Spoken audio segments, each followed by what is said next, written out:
Hey everyone, we're going to start in 5 minutes. This is just an announcement that we're going to start in 5 minutes. So it's a good time to go grab a quick little water or a little break before we start in 5 minutes. Are you sure? And I don't want to tell someone like, Yeah. you know, I'm on a podcast. Okay, cool. You know what? Yeah. Very nice. That's a little flip. Yeah. I was there to come more, but I was like, wait, very white and out. I don't need like, it. I was terrified. I started hearing three things. I was like, that's going to end up I'll look at you. tie-dye.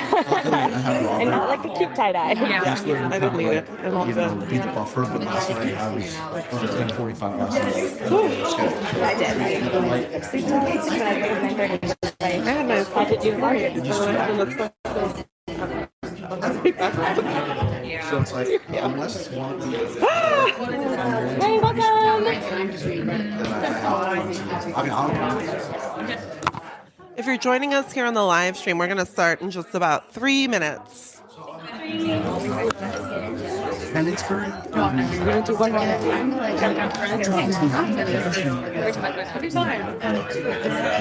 Totally. I know that I'm not the best girl. You know what I mean? I don't want to have good my clothes. Or use for it. I'm just good for me. Like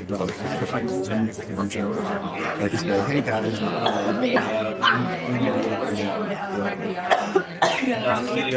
So that's kind of like my main thing. I don't even know right yet. And I was going to actually reach out to some people to see if this would help the event I have to. That's last time. But the two, like, they're actually. So I have to wait for their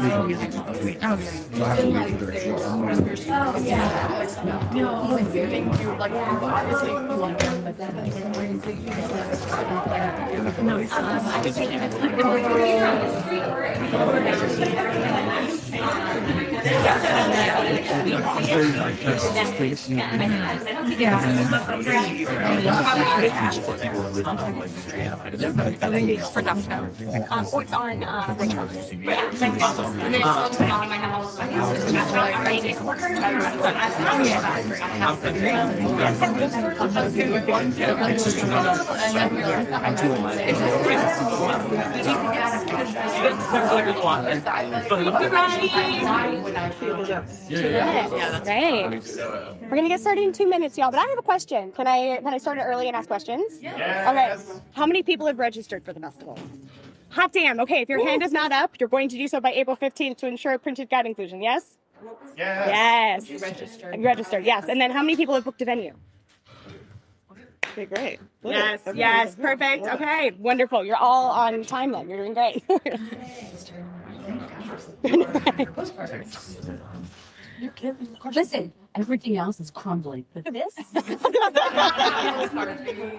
There's time for everything else. Those are the two things that like you are now behind if you are not actively like securing.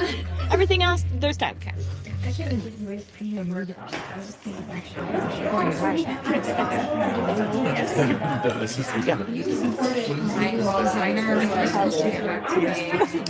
don't know. We have to hold these things, right? Yeah. Let's do it. Can we get going? Yeah. Okay. Hello, official start now. Hi, everyone. Hi, welcome to Town Hall number 3, all about the printed guide, ticketing, and marketing. We're at the Broadwater. Thank you so much to the Broadwater for hosting us. I want to name, just because it gets confusing, these are for the live stream. So if you're like, why in the hell is their voice not actually amplified? It's because these are for the live stream. So hello, everyone watching from home. Glad to have you joining. Okay, I guess we'll introduce ourselves. My name is Lois, pronouns she, her, in case we haven't met. I am your co-festival director here at Hollywood Fringe. A visual description for anyone who may be blind or low vision. I'm a white woman with mid-length, light, kind of brown hair, blonde hair, wearing a white tank top and khaki pants. And I'm Ellen, the other half of that team. My pronouns are she, they, and for a visual description, I'm a white woman. I have brown, wavy hair and bangs, and I'm wearing a raincoat and some boots today. So it was raining. A blue raincoat. Awesome. All right. Before we jump in, the Hollywood Fringe acknowledges that we are on the unceded lands of the Gabrielino, Tongva, and Chumash people. Our statement serves as a practice as we commit to furthering our connection to Indigenous communities past, present, and emerging. You can learn more about our land acknowledgement at hollywoodfringe.org/land.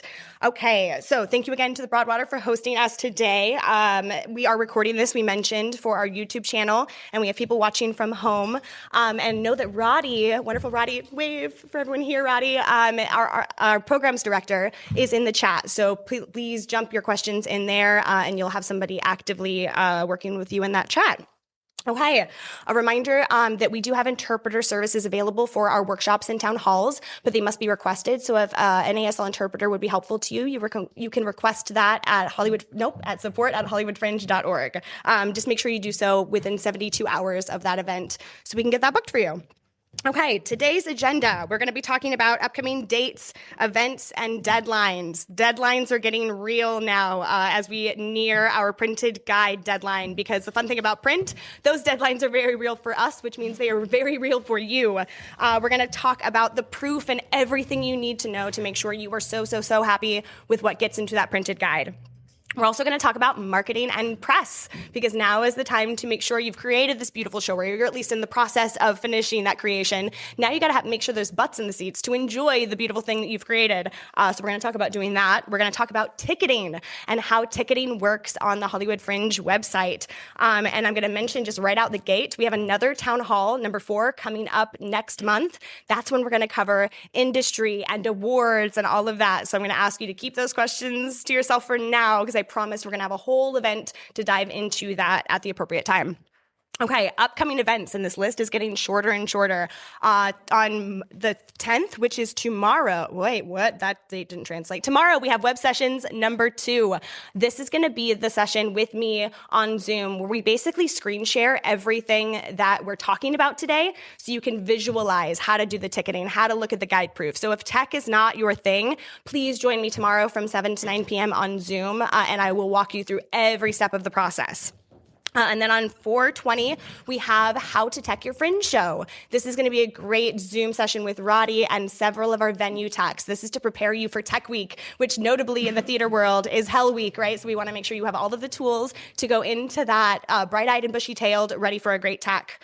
And then we have Festival Expectations after that. That's going to be when we talk about June and all of the many opportunities and the community and the ways you can get involved and have a really full and successful Fringe experience. And then, of course, we have Town Hall number 4, where we talk about awards and industry and all of the things you want to make sure you take advantage of during your festival time. And you can find all of those events at hollywoodfringe.org/events. And from there, you can also add them to your calendar, which is super helpful. I know for us, we get lost in all of our events. So make sure you add that to your calendar. That way you don't have to keep checking that link. The events will automatically pop up for you.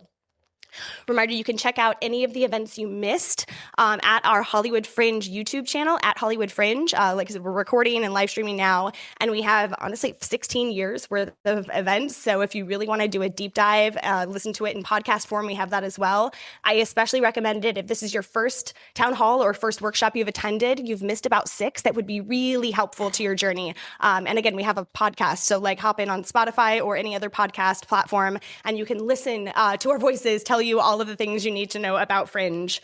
Okay, and of course, your new best Fringe pal is support@hollywoodfringe.org. We want you to email. Please email us your questions. That makes us feel good, because that means you are setting yourself up for success. So that email is there for you. And if we haven't heard from you at least once, now's your time. Ask those questions. Hi, come on in. We also have, I just skipped ahead. I really did. Yep. Office hours. Let's go back to events. I got excited. But office hours. How many people have come to office hours so far? I love it. Okay, so everyone else, come to the party. Every Wednesday from 7 to 9 or 10, depending on the event, we are at a different bar in Hollywood, all together in community. Right now, there's about 120 different artists that come to those, and toward June, we end up closer to like 250, so it's a big-ass event. But it's a great chance to jump into community, start to market your show, ask staff questions. We are all there to help you through the process, and just get to know each other, because that's why you do a festival. At the end of the day, you can do theater any time of year, right? participate, and you do a festival because you're not doing it alone.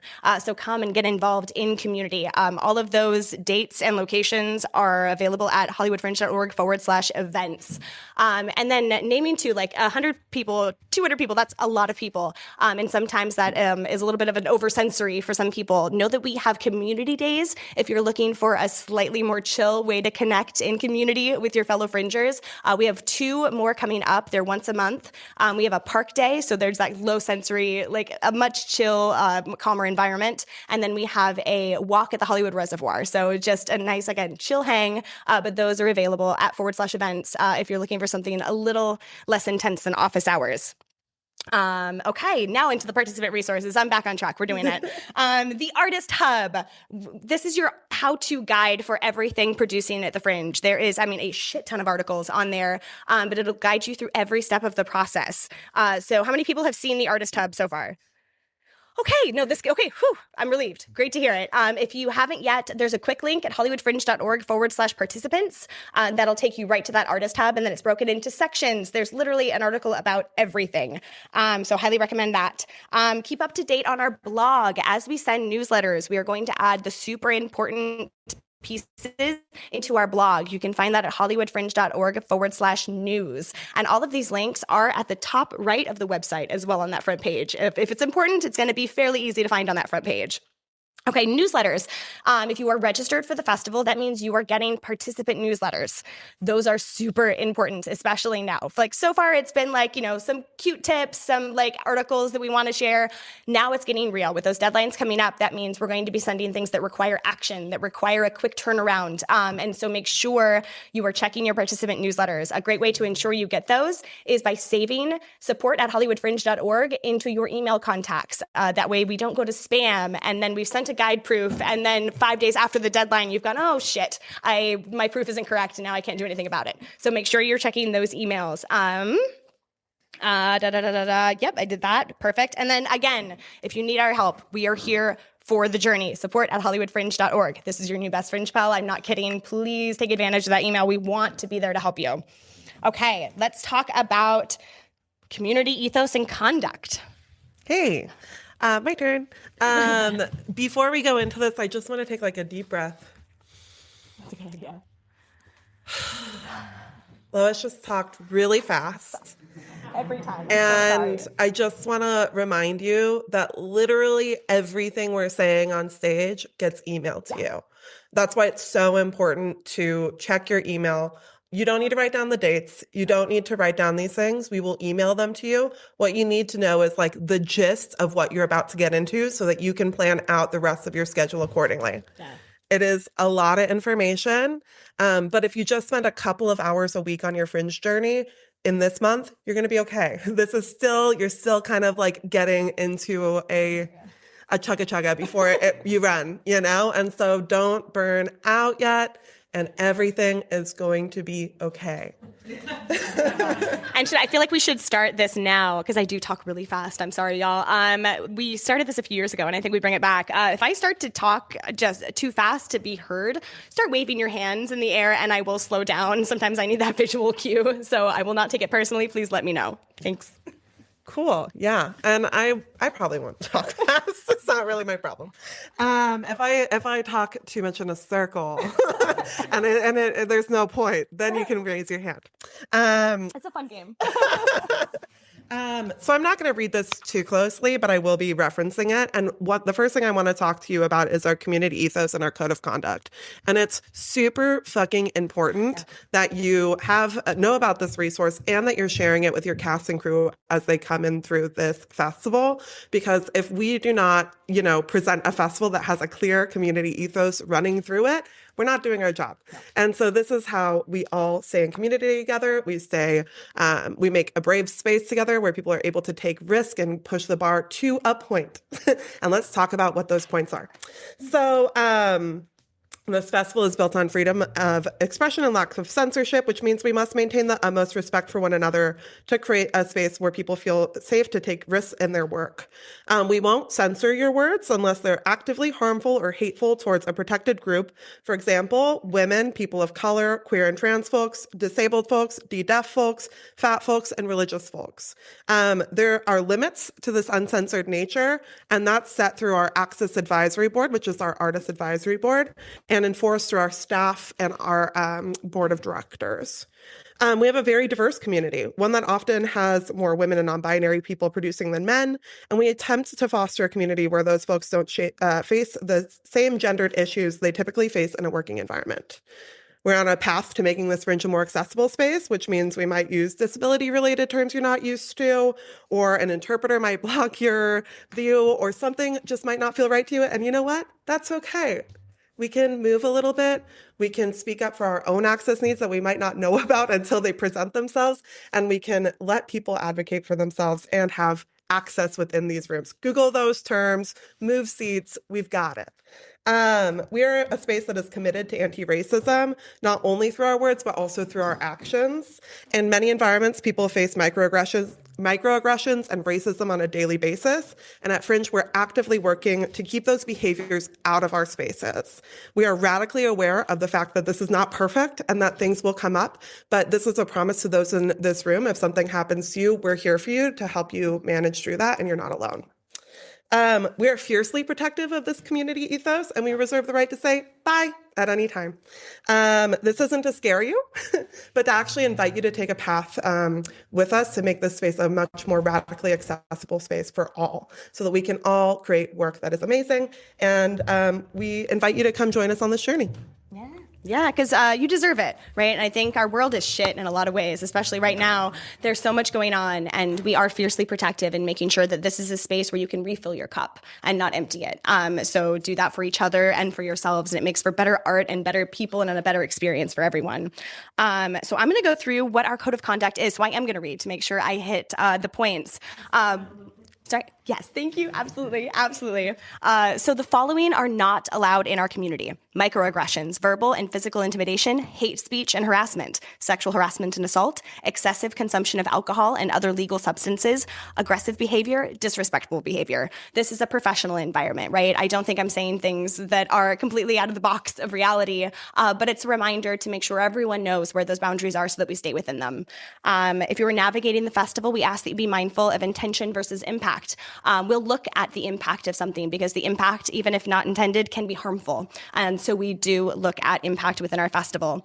At the festival, we have mediations. We have ways to talk things through. We're not actively wanting to kick people out. Will we do it if it's necessary for the safety of our community? Yes. But that is not the first step we take. Unless there is safety issues, we will work with people to find ways forward because we believe in growth of people, and that's what we'll do.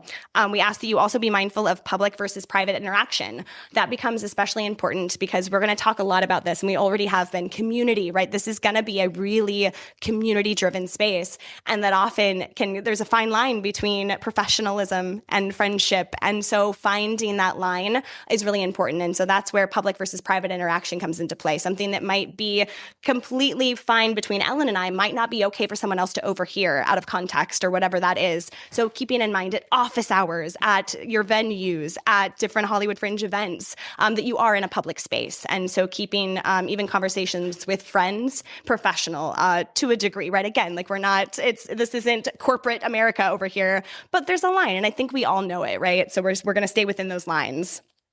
If you do make a mistake, we ask that you bravely take responsibility for it. That's really how we operate. There's a big difference in somebody who, and we get it, right? It hurts our pride when we've fucked up. That is an uncomfortable thing. And so we ask the best way we can work through any issue that may come up is for the person we're talking to bravely take responsibility for it and work with us to figure out how to move forward in a really great way. The few and very rare, one hand, how many times somebody has had to leave the festival based on behavior. And oftentimes it's because defensiveness got in the way of growth, and we couldn't trust that person to continue on after making a mistake and moving forward better, right? And so that's all we ask is bravely take responsibility for any mistakes and have a conversation with us. So if a member of the staff does come to you because of an issue, please take that seriously. And I can promise it will end in a really, really great way as opposed to the opposite. And I'm going to say it one more time, but we, again, like Ellen said, we reserve the right to ask you to leave the festival at any time. And again, not to scare you, but to recognize that this is a privilege. It is not a right to be in this space. If you witness anything, we have an email, conduct@hollywoodfringe.org. And that's something we work with victims as opposed to hearsay. But so conduct@hollywoodfringe.org. If something happens while you're there, something happens to you, please let us know and we can navigate that together. Oh, and just to clarify what we mean by working with victims, we do victim-centered mediation, which means that the victim and the person who that happened to needs to be the person making the report. So if you overhear something, it's really something that maybe you might want to check in with that person about and say, hey, there's this resource if you want to report it. And also, reports don't necessarily mean that all of a sudden we're going to go to that other team member without talking to the victim and asking them what they want. Because sometimes people might have an interaction and say, I just want you to look out for me. Like, I'm going to be in this space. This person rubs me in a way that felt a little microaggressive. I just need you to be aware of that and maybe help me navigate and find some new friends within this. And we're like, cool, we'll have a call with you. And we try to take things really seriously, but also know that there's many levels of things that happen here. And we're kind of equipped for all of them, from that microaggression all the way to, like we said, things that break our code of conduct. So thank you all so much for doing this. And one big thing that I want to mention before we move on is that you need to give this your cast and crew. Yes. You are responsible as the primary producer for their behavior in our spaces. So if they misbehave in our spaces, your production may be pulled, and that is out of our control. And that is something that you need to work your whole, rehearsal, like that first rehearsal round, is getting people to understand that this needs to be a professional environment. So we have at hollywoodfringe.org/conduct a link that we would love for you to email your cast and crew. Of course, they're going to get it through the participant emails, but also it's your responsibility to be kind of checking in with them about that.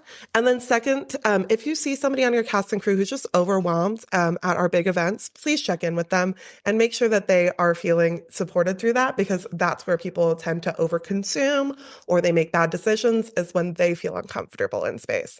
So look out for each other, be chill, and be good people to each other, damn it. Yes.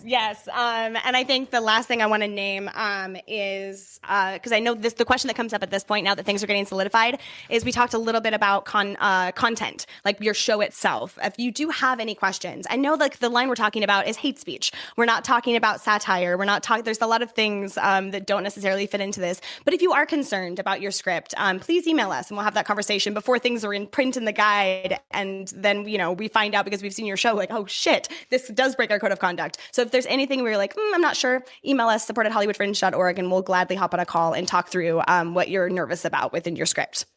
Okay, let's talk about licensing, copyright, and all of the other legal things within Fringe, the really fun stuff about producing.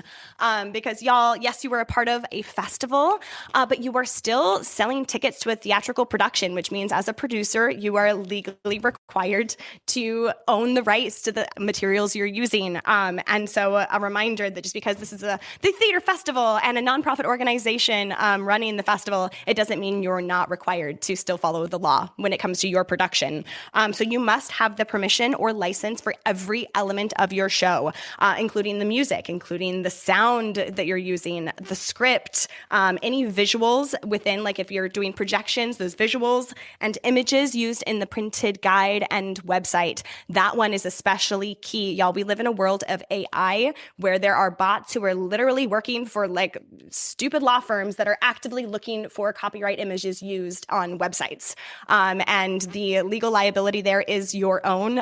It's a part of what you sign on that website contract.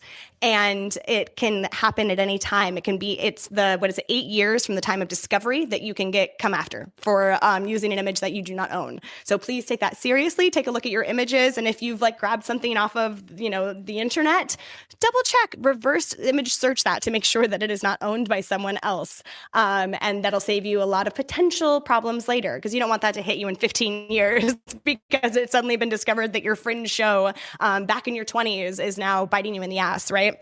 They will ask you for $12,000. It's not like it's not serious. cute. Yeah. Like, pay the $100 now. Yes, and with music, same thing. And and there's an article. So keeping it legal is the name of the article on the Artist Hub. But Google is your best friend here, y'all. And don't use the AI advice at the top. Use there's genuine articles that will kind of walk you through what are the laws, because there's so many that get misinterpreted through word of mouth. Oh, it's only a 5-second piece of the song. Doesn't matter the sound, or doesn't matter the length of the song. If it's not yours, it's not yours. So do yourself a favor now. And we love a copyright-free music. We love a buddy who plays guitar who recorded something for your pre-show, all of that, because also think about touring your show later. Whatever comes next, these are all a part of that. So the more you own within your production, the further it can go. So something to keep in mind. And if you're doing parody or something like that, maybe reach out to us at support and just just check in, because I think that that's sometimes one of the biggest things is that parody is an argument in court. It is not the legal way for you to do things. And so you still are going to need to follow a lot of rules, even if you're making jokes, because if that IP gets mad, they're going to come after you. Yeah, there's nothing worse than, and it's happened, getting a cease and desist from a rather popular rock band because there's a parody at the Hollywood Fringe. And I have to pull everything even after they've paid the money. They're in print, and I have to now pull every bit of that show off of the online. So there's a better word for that. You know what I'm saying? So yeah, don't have that happen to you when you've already poured money into the production. Do it now. Cool. We are announcing that we moved our Fringe HQ, our Fringe Central this year. So in the past, it's been on Santa Monica Boulevard, it's been on Hollywood and Highland, and this year it's going to be in East Hollywood. Woo! On basically Melrose and Heliotrope. Part of the reason and the thought process there is there's not anything to eat or drink at there, and so it will be a respite in between shows. If you are going to see shows on the east side, there will now be a little location that is not doing shows that has open space for you to go and hang out in between shows. And second of all, it's closer to the zone of everything. So again, what our HQ is, it plays host to our in-person box office merch shop, the Box Shop, we like to call it, and special events like our artists and industry events, some artist one-to-ones. So say you're stressed out during the festival and you just need some advice, we got you. We have a full day where we open it up and you can come in and talk to our staff about things. We'll have a beer and wine bar and a chill place for audiences and artists to hang out in between shows, especially because we're walking distance to those east side venues. So again, it'll be on Melrose and Heliotrope. The exact address will be put out in our announcement, but it'll be a little space. It's great. And that will be open June 4th through the 28th. June 4th through the 28th. We are not there now. We don't have a physical location for Fringe until June 4th. That doesn't exist. I say that because somebody will go there next week and go, where's Fringe? And we're not there yet. It will be open Wednesday through Sunday throughout previews through the festival. And opening on that Thursday that the festival previews began. And it will be open from 5 p.m. to 12 a.m. And then on Saturday and Sunday, it'll be open from 2 p.m. to 12 a.m. And it will be closed on Monday and Tuesday, but don't worry, we'll still be running our box office from home on those days. More info coming soon in your email in an easy copy and paste format. You'll see some cute pictures. It'll be great. Your Fringe button. That is your community badge. It is what shows that you are a part of the festival. There are two types. You have your participant button, which is for you, the artists.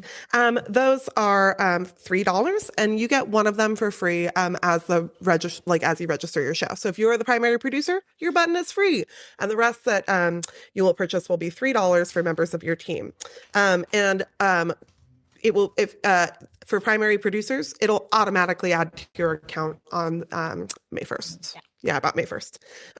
General is $6 and designed for the audience. Those are for people who see tons of Fringes, and they automatically get $1 off tickets because they see a lot of shows. So much so that they got a button. So for both of you, both the artist and for the participant, you'll get $1 off tickets. We'll talk about the different pricing levels in just a bit because you'll be like, what about artist price? There's 3 prices. Okay, there's 3. So please honor that at the door. So that's something to know about your box office. If somebody has a button, it's $1 off tickets, and then you'll decide what your artist discount is as well. Your button also gives you access to special fringe events like opening night party. So make sure that you get your button, get it registered before buying your opening night party tickets and reserving that online, because they will be free if you reserve them online after you've registered your button. Otherwise, you'll have to pay for them, and then you'll get another extra button, and then it'll be you'll have two buttons you for don't days. need two. And it will also grant you discounts from local businesses through our hotspot program. And so we have a whole list of eateries and drinkeries all around all of your venues that are offering discounts that you can then also send out to people in your list. If it's also great ways for you to kind of find out where hot hangouts near your venue. Those will also be released about May 1st. I'm just going to add, you can purchase this, so you'll automatically get one as a primary, but hollywoodfringe.org/market is where your team can go to get them. And as long as they're added to your team, they will see that discounted price at $3. So another reason to add your team to the team on the website. That way they have access to all of the participant discounts that are a part of the festival.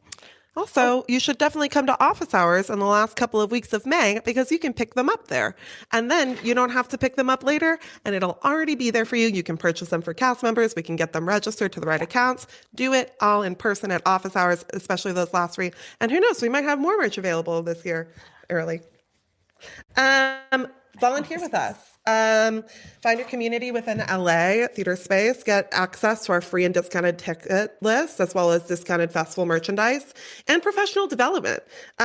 Make connections and contribute to the festival environment, and get to know the people who make it happen. Volunteer opportunities are open at hollywoodfringe.org/volunteer. We'll be adding all the shifts within the week, and we'll send out a big email being like, sign up. But you can just sign up to get alerted at hollywoodfringe.org/volunteers. Make sure you fill out that new volunteer application, even if you've volunteered with us before. If you've done things through time counts, which you would know, if you've done it, then you're good. Your application's in there. But if you haven't, then go to hollywoodfringe.org/volunteer and sign up there. We'll have opportunities for folks to help us with our box office, stage manage some cabarets, be a production assistant at our large events, and much more. Once our HQ opens, participants can help out while simultaneously promoting your show. So say you are doing one of those things, you're totally welcome to be like, and also I have a show. Hey. Because the people that work that little box office shift are often helping people navigate the festival. Key dates. Okay, these dates you might want to write down, or at least make sure that you're kind of aware of them. So April 15th, that is Wednesday. That is your deadline to register and book a venue to be listed in the printed guide and get your show title on the t-shirt. I'm so serious. If you do not register by midnight on the 15th, you will not be on the t-shirt. You will not be in the lineup poster. You will not be in the printed guide. There's a little bit of soft when it comes to the venue. I'll talk about that later. But if you can get things done by the 15th, please, good God, for all of us, get it done by the 15th. The 20th is when you must have purchased a guide ad and uploaded your art. And proofs start to begin on the printed guide.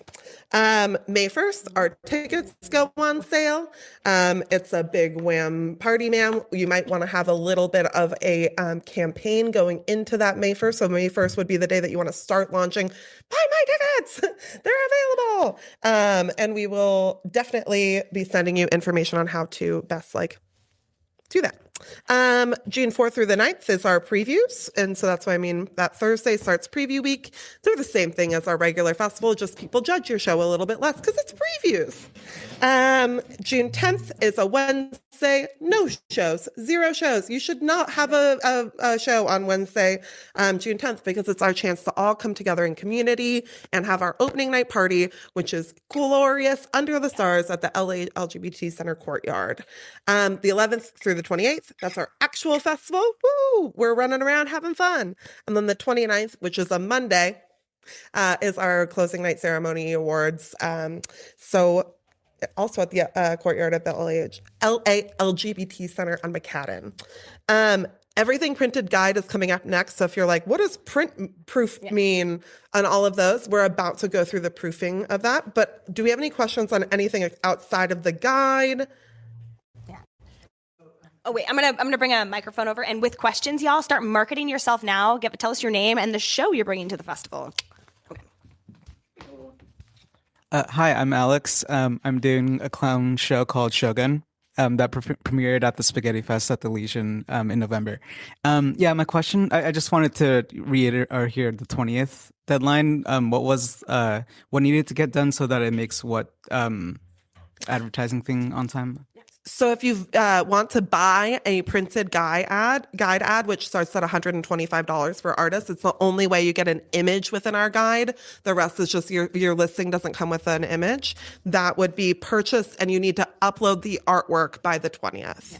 And we'll talk more about that in the next section as well, and a lot tomorrow with the web sessions. What's the date for that? The 20th. 20th. This month? Mm-hmm. Yes.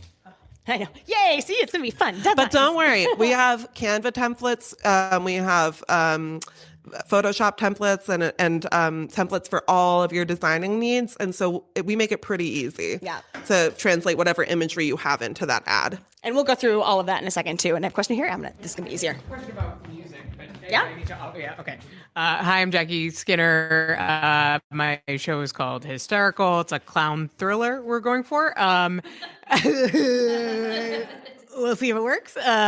My question, so for the music, if we have like diegetic music that's potentially copywritten, we still need approval or is there like a threshold for that? Like if you background have music or playing like music on an instrument that might be... Yeah. So everything. anything that becomes a part of the integrity of the show becomes something that you have to license. And then licensing is very affordable for black box theater, to be honest. Like it's really not as painful a process as you think. You just need to find out who has the license, and then you need to contact them, and they'll be able to help you. Because your tickets are not going to be so high, you would say like, this is how much I'm going to like potentially make. It all factors into that licensing fee. But if it is a part of your show, you should definitely license it, and you should learn how to do that, because then when you do your show next and somebody at a bigger theater is like, do you have the license? You're like, I know how to do that. So easy. Yeah. Cool. Thanks. Okay. Any other questions before we go into printed guide? Okay. Last one, and then we'll jump over. Oh, and then we have one more. We'll do two. Yeah. Hi, I'm Christine. I'm doing a solo thriller comedy multimedia show called Mother at the Madnani. And my question is, for pre-show music, is that something that the venue usually does, or is that something that we have to come up with? I know it's a pretty tight turnaround, and is that also something that we would have to get copyright for if it's just like pre-show? That's a great question. So ask your venue. Some venues will hold a license because that is a different category. So a diff, because it's not integral to, it's not changing the story of your show at all. It's a different license and much easier to get, but talk to your venue. Some venues will have that license that you can just hop on, and other venues will not, but that's going to be something you want to check with them. For music, yeah, for pre and post show music, right? Not something that's like bringing the story forward in your show, but if it's just when your audience is coming in, check with your venue. Some venues will hold a license, and that will count for that. Yeah. And then right here, my friend, right? Yeah. It's about press ready. Should I wait? Oh, press is coming. Oh, press is coming. Yeah.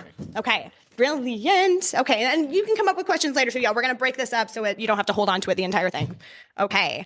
Printed guide. And okay, let's take another deep breath. That was a good idea, Ellen, because this is where we get into kind of the stress of it all. Also, we're talking about something that is very hard to visualize. Yes. And so don't worry if you're like, I don't know how to visualize this and I need help on the website. Come to our web sessions where we're screen sharing this whole process. And so if this is like overwhelming to you, that will also be recorded. So you can watch that. Yeah. That's tomorrow. Tomorrow from 7 to 9 on Zoom. And I have been known at this particular web session to stay on until the bitter end. If we're there until 11 o'clock because there's questions, like come at me. So please, if tech is not your thing, join me tomorrow and we will get through it. So let's talk printed guide. The printed guide is... it's going to be similar to this. It's over 100 pages of Fringe. It'll have your listing. That does not include a visual. Ooh, Dana White over here. Okay. But it is a listing that does not include a visual. And that is included in your registration. It'll also include the daily schedule. If you want to flip to the back, that is the whole shebang from start to, right? Like it is. Day. And I can't tell you, there are some loyal audience members who, they would be lost without this. They email email us starting May 1st. When is the guide going to be ready? And they will come to Fringe HQ and highlight and work with, like, they'll buy 100 tickets as we go through their highlights to find the shows. So this is the reason you want to work on making sure that venue is booked, because if you do not have a location or performances, you can't go in the guide. We're not going to know where to send people. We print 2,500 copies and distribute these all over Los Angeles. So this is marketing that you don't have to worry about. We handle getting it out there. It'll be at every venue. It'll be at coffee shops, bars, restaurants, hotels. It's everywhere. You can still participate if you do not make it into print. That is allowed and absolutely okay. It happens every year, but why not get that free marketing? It's included in the registration cost. So if you can make the deadlines, make sure you do that. So to guarantee your show will be listed in the guide, here's all of the fun things. You have to have registered for HFF26 and paid that registration fee, right? That means add that project and pay the fee. You have to have booked a venue and you have to have accepted the deal. So a part of how that works is once you're contracted with a venue, you've been talking to Broadwater, which is where we are now, right? And they've sent you a contract. They've entered your dates into the website.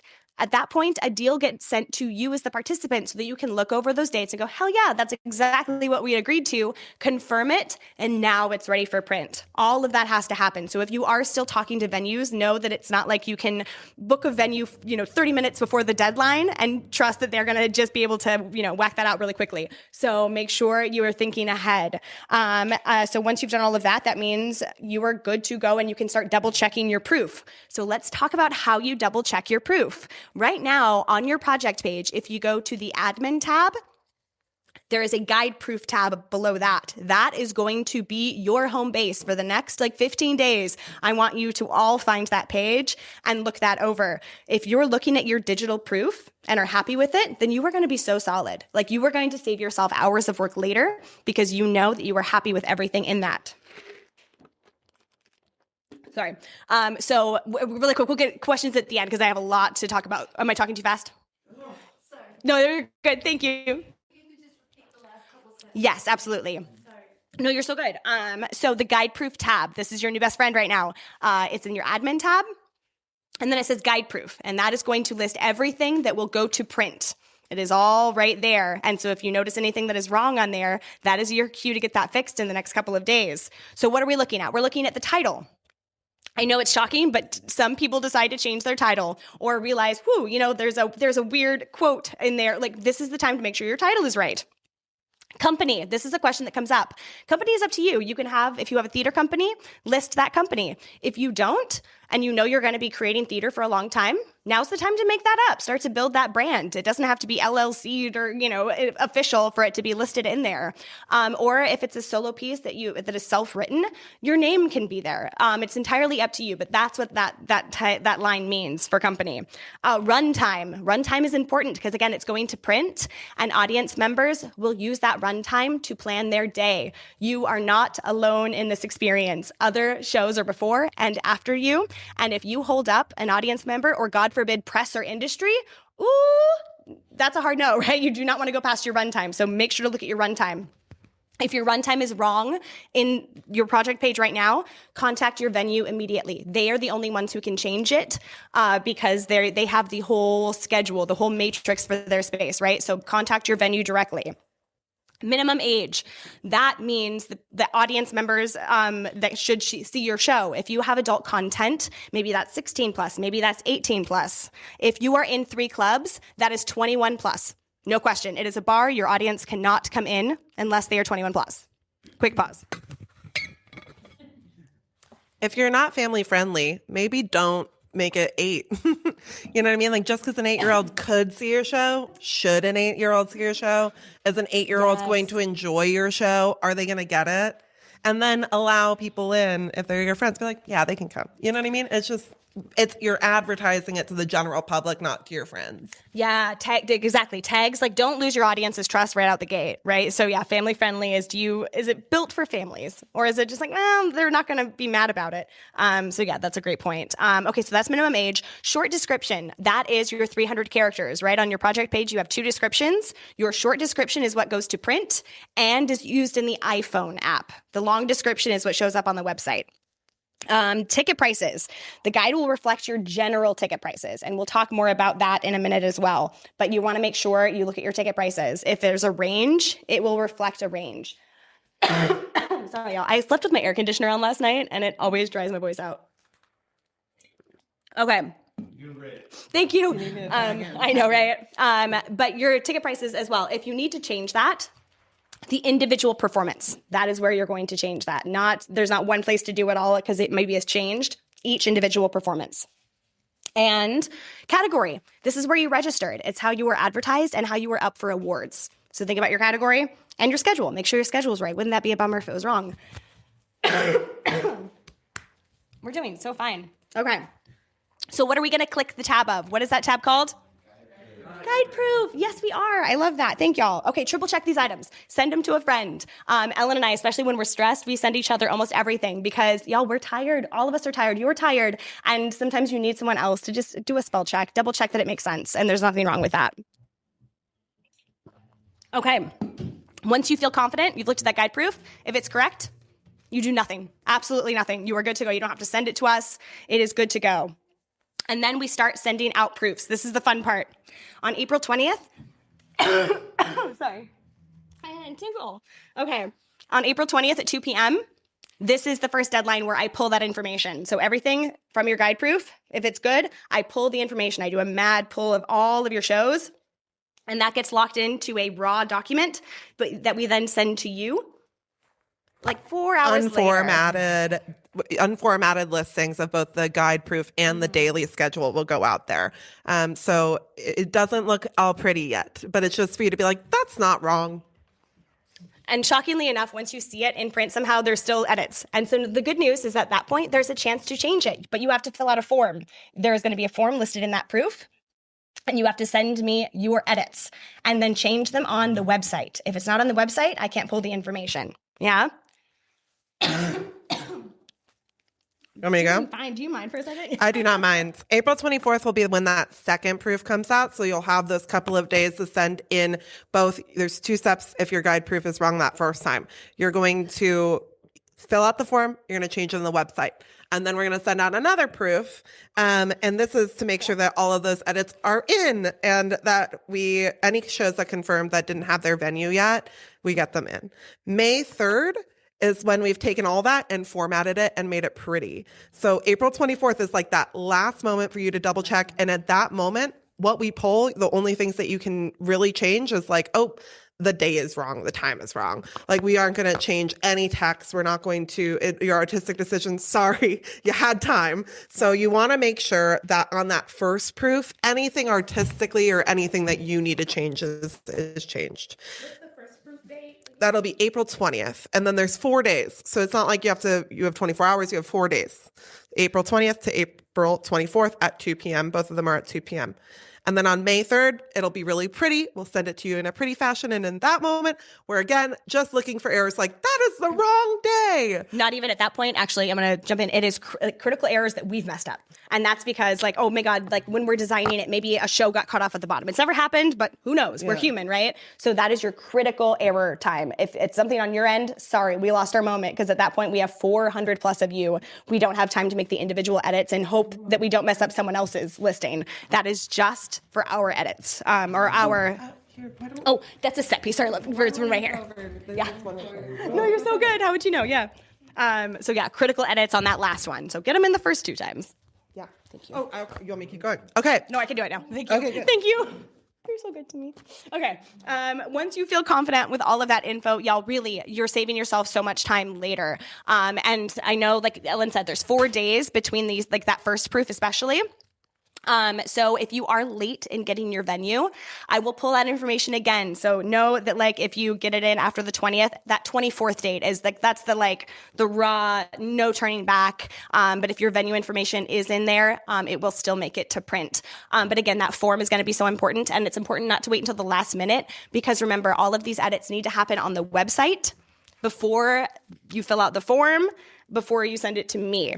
And so it saved us both a lot of work, really, because let's remember, if you're doing the work, I'm doing that work with all however many hundred of you that need to submit that edit. So just look at this face and want this face to get sleep in 2 weeks, and we'll get there together. Okay.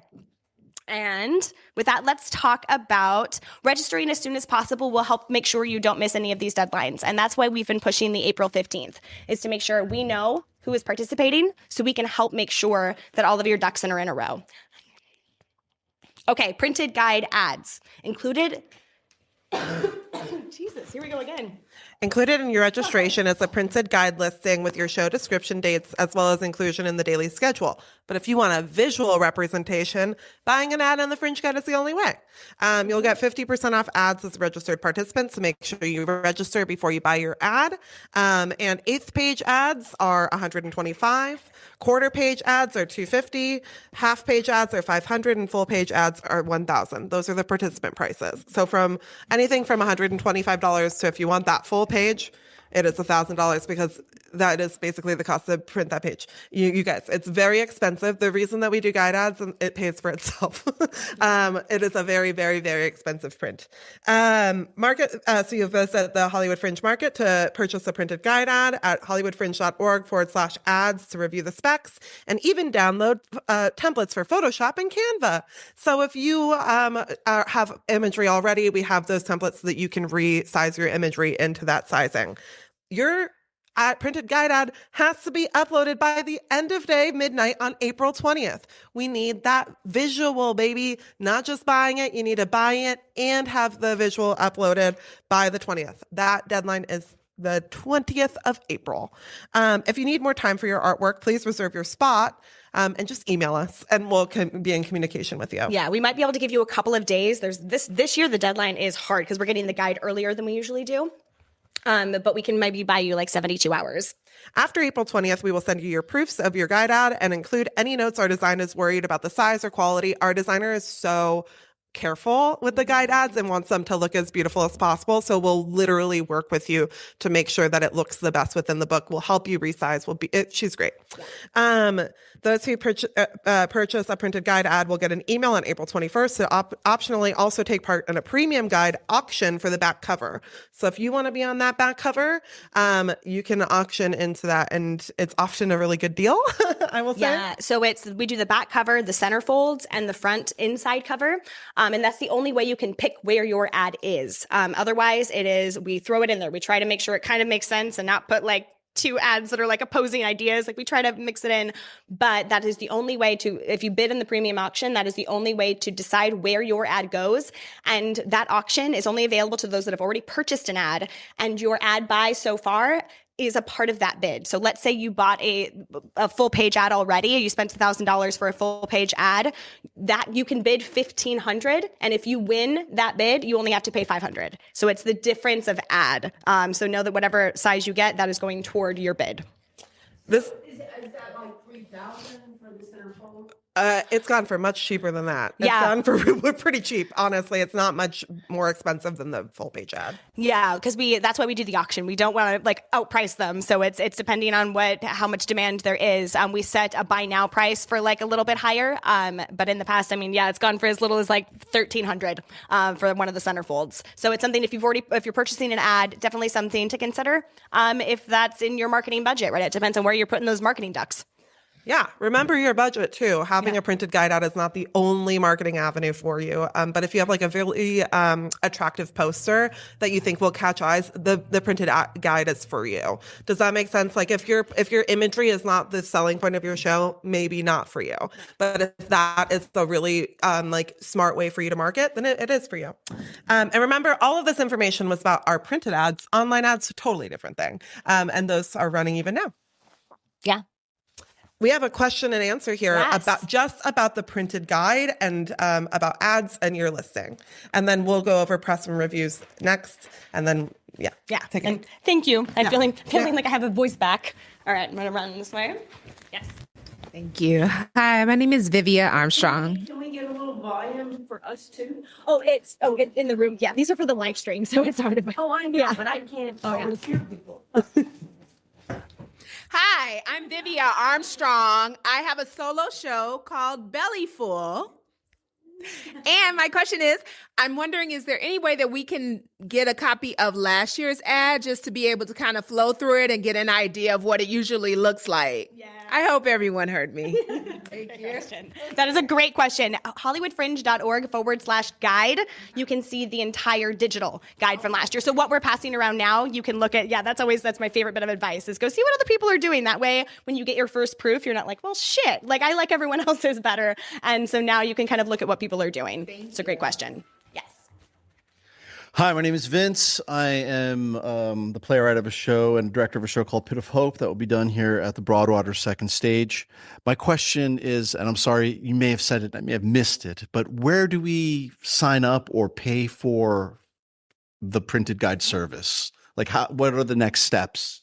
For the guide ads specifically? Yes. Yeah. So HollywoodFringe.org/market is where you buy them. And that's where, and make sure you're registered first, because then you'll get that 50% off and it'll be automatic. Once you're registered, basically the only prices you see are the discounted prices. And then to get the templates and the specs, go to HollywoodFringe.org/ads. And then to get that example, HollywoodFringe.org/guide. Was that never sent out in an email? Oh, yes. Yeah. And we'll continue to send it until the 20th. Oh, thank Yeah. you. Okay, any other questions? Yeah. Can two people be an administrator on the site for a show? Whoops, sorry. So one person can be the primary, but you can have multiple admins. So as you're adding people to your team, click the admin button, and that gives them access to everything except for the primary is basically if we need a contact for every show, right? If something's going wrong for the guide proof, I will only work with the primary because otherwise I'm getting multiple different notes from the director, the producer, the artist. So the primary is the Fringe's go-to contact and who gets paid at the end and who gets the industry and press comp requests. But then admin has access to change discount codes, to edit the short description. The admin will have access to any of those things. Any other? Yes. What gets more exposure, the online ads or the ads in the book? It depends on, that's a great question. It depends on your audience, y'all. So like I said, we print 2,500 of the printed guides, and the online ads are by impression. We'll see over 1 million hits leading up to the June festival, and so that's a lot of eyes. But it really, I think, it depends on your visual and your audience, and who, if you have an audience that is really not reading anything in print or not going to bars, coffee shops, restaurants, they're probably not going to run into that guide, and it wouldn't be worth it for you. So it really depends on who your audience is, and because I will say the audience that is the homegrown Fringe audience that has no connection to an individual show, that are just out there seeing hundreds of shows, they're printed guide people. I will say that. They're the ones we have quite a few that, they're calling ahead and coming in and spending 2 hours with us going through that printed guide. So it depends on your audience, but that's who's definitely spending time in the guide. I say get both if you can. And another hint, if you have a buddy show, now's the time to start to cross promote. Find the shows. I was speaking to someone recently that was I just ran into someone who has a similar show to me, and they're already starting to think about how they can cross promote. The guide ad is potentially how you do that as well. We've seen people share a full page and split it up, or share a half page. Start to figure out how you can invest in things together and cross promote and lift each other up. We're going to start talking about press and reviews. You guys ready? Okay, great. Press and reviews. All right, so press. Let's talk about it. You can post press releases on the handy press tab of your project page, and it's really great to do so. People who are looking to review multiple Fringe shows will often rely on that, and it's also helpful for industry or even your audience just to kind of know more about your show. So I would say if you're why would I do a press release? Why would you not? You know what I mean? It's kind of one of those things that is just a great handy resource to have if you're going to be producing this show more than once. Once you've posted it there, it appears on the newsfeed on our website. So the earlier you post it, the earlier you'll be in that feed. Check out the marketing and press section in our supportal. We go over a lot more, but inside of that, there's tips on writing your press release, an example press release, a list of publications that are recommended for reach out. But I will say Googling is your best resource.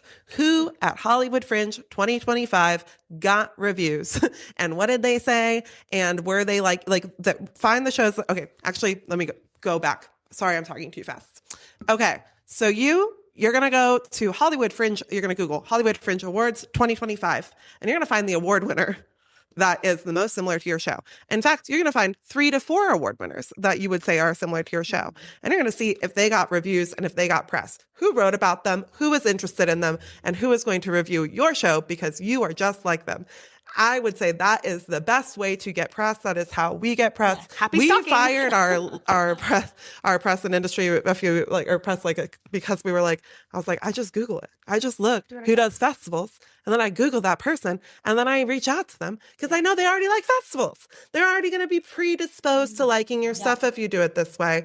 It is such an important thing to do, and it takes a lot of time, and it takes like a Google sheet that is going to drive you nuts. But once you build your own little press list, you have that for every show, because I guarantee you have a genre, right? You have a brand. So start building that brand through your press releases or your press list as well. And there's really nothing better than the individual reach out. I think this is a question we get all the time. And it's like, you can hire someone, certainly, but it's like the individual passion that you have for your show and the desire to find not just like a big press list, but the right press. Like making sure you have eggs in the right baskets and not in just one basket. You're not just reaching out to LA Times. Good fucking luck, at the end of the day.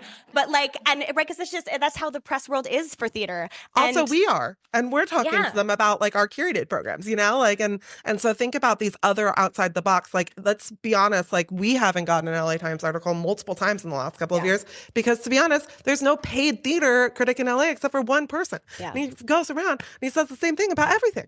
So you have to remember that the press system is fucking broken. So you're going to make your own press. Did you know that a little poll quote can be from a tiny little fucking blog, and somebody on Hollywood and Highland will be like, whoa, they're reviewed. You know what I mean? Like, it doesn't matter, but it does. What matters is finding the press people who are going to write good reviews about your show.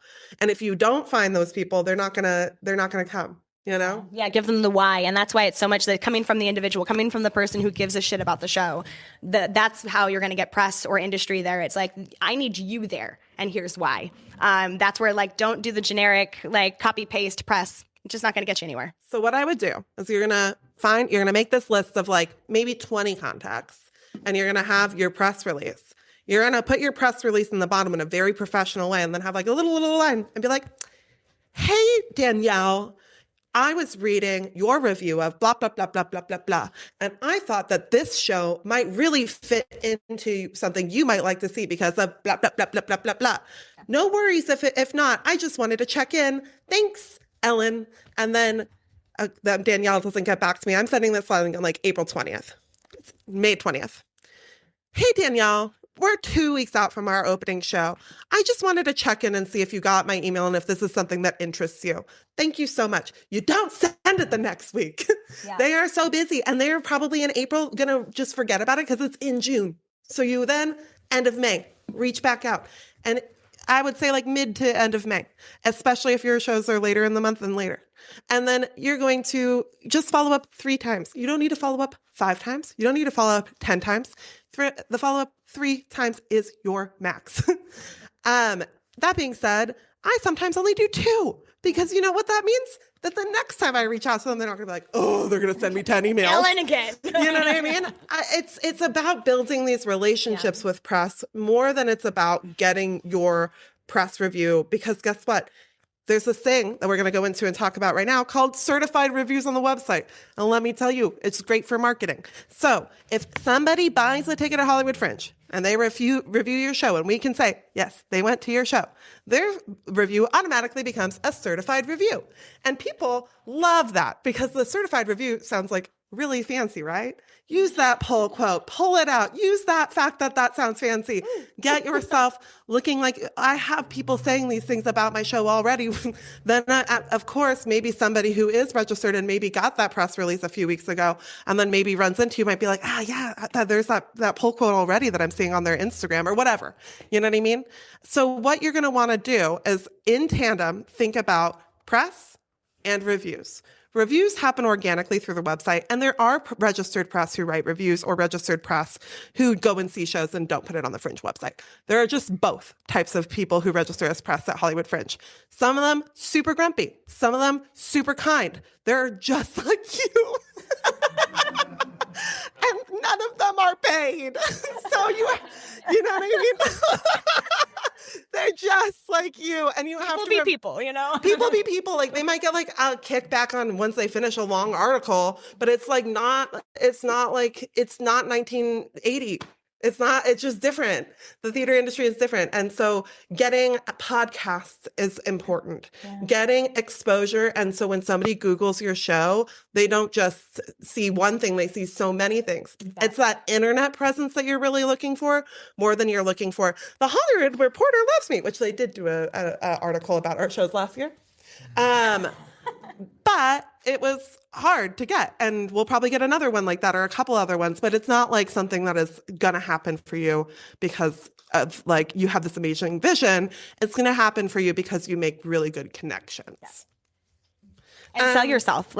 You are your own best advocate, and you have to go into every ask with that energy. Is you have the best goddamn show that anyone could ever have, and you have to go in with that confidence when you're making these asks. So when somebody buys a ticket to Hollywood Fringe, they get their ticket, and then when they see the show, we're like, hey, leave them a review. We send out a little, I think it's like 5 minutes after the show starts, we send them an email that's like, hey, did you like the show? Leave them a review. And then at the end of the show, you're going to be like, hey guys, thanks for seeing my show. What helps me the most, especially in these previews, is you reviewing my show. Please do it. Here's the QR code to do so, whatever. I don't know. Like, check your inbox. You just got an email with the link. Exactly. That's probably easier and less work. You should do that. But what you need to do is let them know about it. And then you actually have the option. And if you've never done this before, come to that little web session, but you can message your patrons and be like, hey guys, thanks for coming to the show. Like I said, leaving a review is the best way that you can help me through my Hollywood Fringe experience. I love you. Bye. And so that's how you'd get reviews. You can turn your reviews off and you can turn them on, but we won't delete the review if it's bad. We will delete hate speech, but that is the only way that we'll step in. And that's we've had like one instance of an issue and boom, gone. But other than that, like, sorry, if it's bad, it's bad. That's just, and just get more reviews. Yeah. Because then it's just one bad review in the middle of all of yours. Like, one thing that people always forget is like, people will be like, I went to Edinburgh and I got like 1s, 3s, and 5-star reviews. So like, if your show is not for that person, that doesn't mean that your show is shit. It means that your show is not for that person. And get more people and more feedback so that if you're only getting ones, then you can be like, damn it, it's my fault. Yeah. You know what I mean? The more feedback you can get, the better. Yeah. And with reviews, so it's rare, like Ellen said, but it's hate speech. It's personal attack. If it's something personal in nature, not about your work, not about the show, but about a person on the stage or a misgendering are the 3 things that we will delete a review for those things. Okay. I'm going to go we're going to do questions at the end. I'm going to go through a couple more like points about marketing, and then we're going to have a whole Q&A about marketing and press. So Fringe Friend marketing, if you want to work with us and how we like our funnels for marketing your show. 1, you can sponsor a drink at the opening night party. That is done by auction in the first week of May. It's usually a pretty cheap way of you being able to have a specialty drink at our opening night party, which has 800 plus people there. And it's just a great way to advertise your show, especially if your show fits the theme. You know what I mean? Yeah. Like, I think like people who do this, sometimes I'm like, why? Yeah. Your show has nothing to do with drinking, nor is it fun sounding. This does not sound good. You know, this is not going to be a good advertisement for your show. So think about it. Like, if you're being advertised by a drink, does that make sense in the world of your show? And if so, this is for you. And there's 4 slots for that. So it's only available for 4 people. And it's the only cocktail that we do that isn't just like mixed like gin and tonic. Yeah. Another reason to check your participant emails, that will go out, like I said, it'll be the first week of May, but if you got to check those emails because that opportunity is going to be quick and there's only 4 spots. So. And Lois builds it with you. It's usually like really delicious. Like, I don't know, if you're like, I love lavender and lime, we're usually like, okay, we can figure something out, you know? So you can do Fringe Cabaret on the road. New this year. Woo!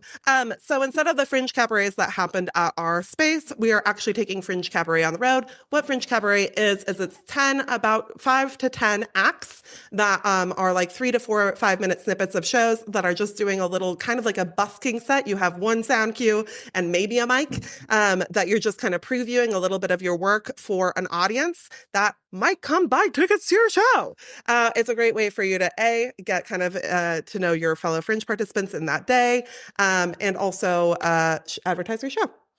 And we will have information about how to sign up for that in about 2 weeks. Fringe Lightning Round. Fringe Lightning Round is when you're going to come to our HQ space. We're going to ask you to say one sentence about your show. We're going to cut it together into these little Instagram reels that go through and run throughout the festival, where we have all these shows that talk about their show. Fringe Runway. Do you have really great costumes? Come do Fringe Runway. Fringe Runway is the last office hours of the season. It's a big raucous party at St. Felix. We have a runway where your costume gets to walk down the runway. You pick the song. The top 3 costumes get a little award. It's fun. You can create a discount. I'm going on to the next thing.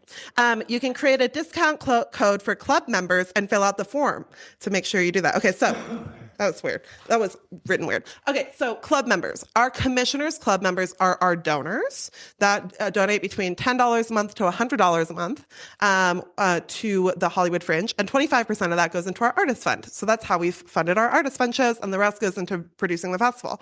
If they are our people who fucking love Fringe. Like, they see a lot of shows. And so part of the perks of them being in the Commissioners Club is that they can get access to this list where they get $5 off tickets to shows, which are usually around $15, $20. They get this little discount so that as they're racking it all up, they're able to come. I think it's a great way for you to market your show. We have people take advantage of it. They are waiting for it. And there is a form that has gone out in your emails, but it will continue to go out in your emails. And we'll do like a little marketing, like, here's all of the things to sign up for in an upcoming email. So if you're like, I don't know where that link is, don't worry, we'll email it to you in the next couple of weeks, but sign up for that before the middle of May. And of course, our online advertisements, social media, all of the ways that we brand our festival. So just to let you know, the ways that we brand our festival is we try and sell the whole festival through, we have billboards that have videos that run past B-roll of past festival shows. And it says, LA's largest performing arts festival, blah, blah, blah, blah, blah, get tickets. Exactly like that. We do our printed guide. We have maps of the zone that like then have QR codes for people to get to our app so that they're able to search through shows. But it also just shows them like, wow, there's 35 venues. Oh my God, the LA's largest performing arts festival. Like, they go crazy. It's so fun. I will slow down. And we also obviously do like postcards for free and pay what you can show. So if you're a free and pay what you can show, you get advertised in that way. This is what Fringe does. I'm just like telling you what Fringe does. I'm about to get into postcards though, so don't worry. So we advertise them, and then we also do pull signs. We do so many things. So that's how we advertise. Postcards. It's how you advertise. Most people will still print postcards. Although I would say it's not like a flyering. If you've gone to another festival where people are flyering on the streets a lot, we're not really that kind of festival. It's more of a business card, and it's more of a conversation. I'm having a conversation with someone at the end of this. We're exchanging postcards. I'm talking to my friends, and I give them all postcards before I leave that day because they're going to come to my show. You can also use QR codes within your postcard to like get to your ticketing link. You can also like have just like a QR code that is on a poster that you say like, hey, scan it. You know, if you're like not really printing, that's fine. Save some trees. There's discounted printing for you in the participant packet. And the one thing that I need to mention that if you didn't listen to anything on this, the only thing you need to listen to is that you need to have the Hollywood Fringe logo on your postcard. It is a very, very important thing. We are only take your postcards into the Hollywood Fringe central space if you have the Hollywood Fringe logo on it. We have our logos for you in multiple different formats at hollywoodfringe.org/branding. Posters and postcards for Fringe Central, we advertise them in our space, but you can drop them off at office hours in May. We'll send an email to you when that is ready to go. Please not until May. We're not bringing the things to take them home safely yet. Posters for Fringe Central must not be larger than 11 by 17. In general, probably shouldn't do a poster larger than 11 by 17. We do because we're putting the entire lineup of the festival on it.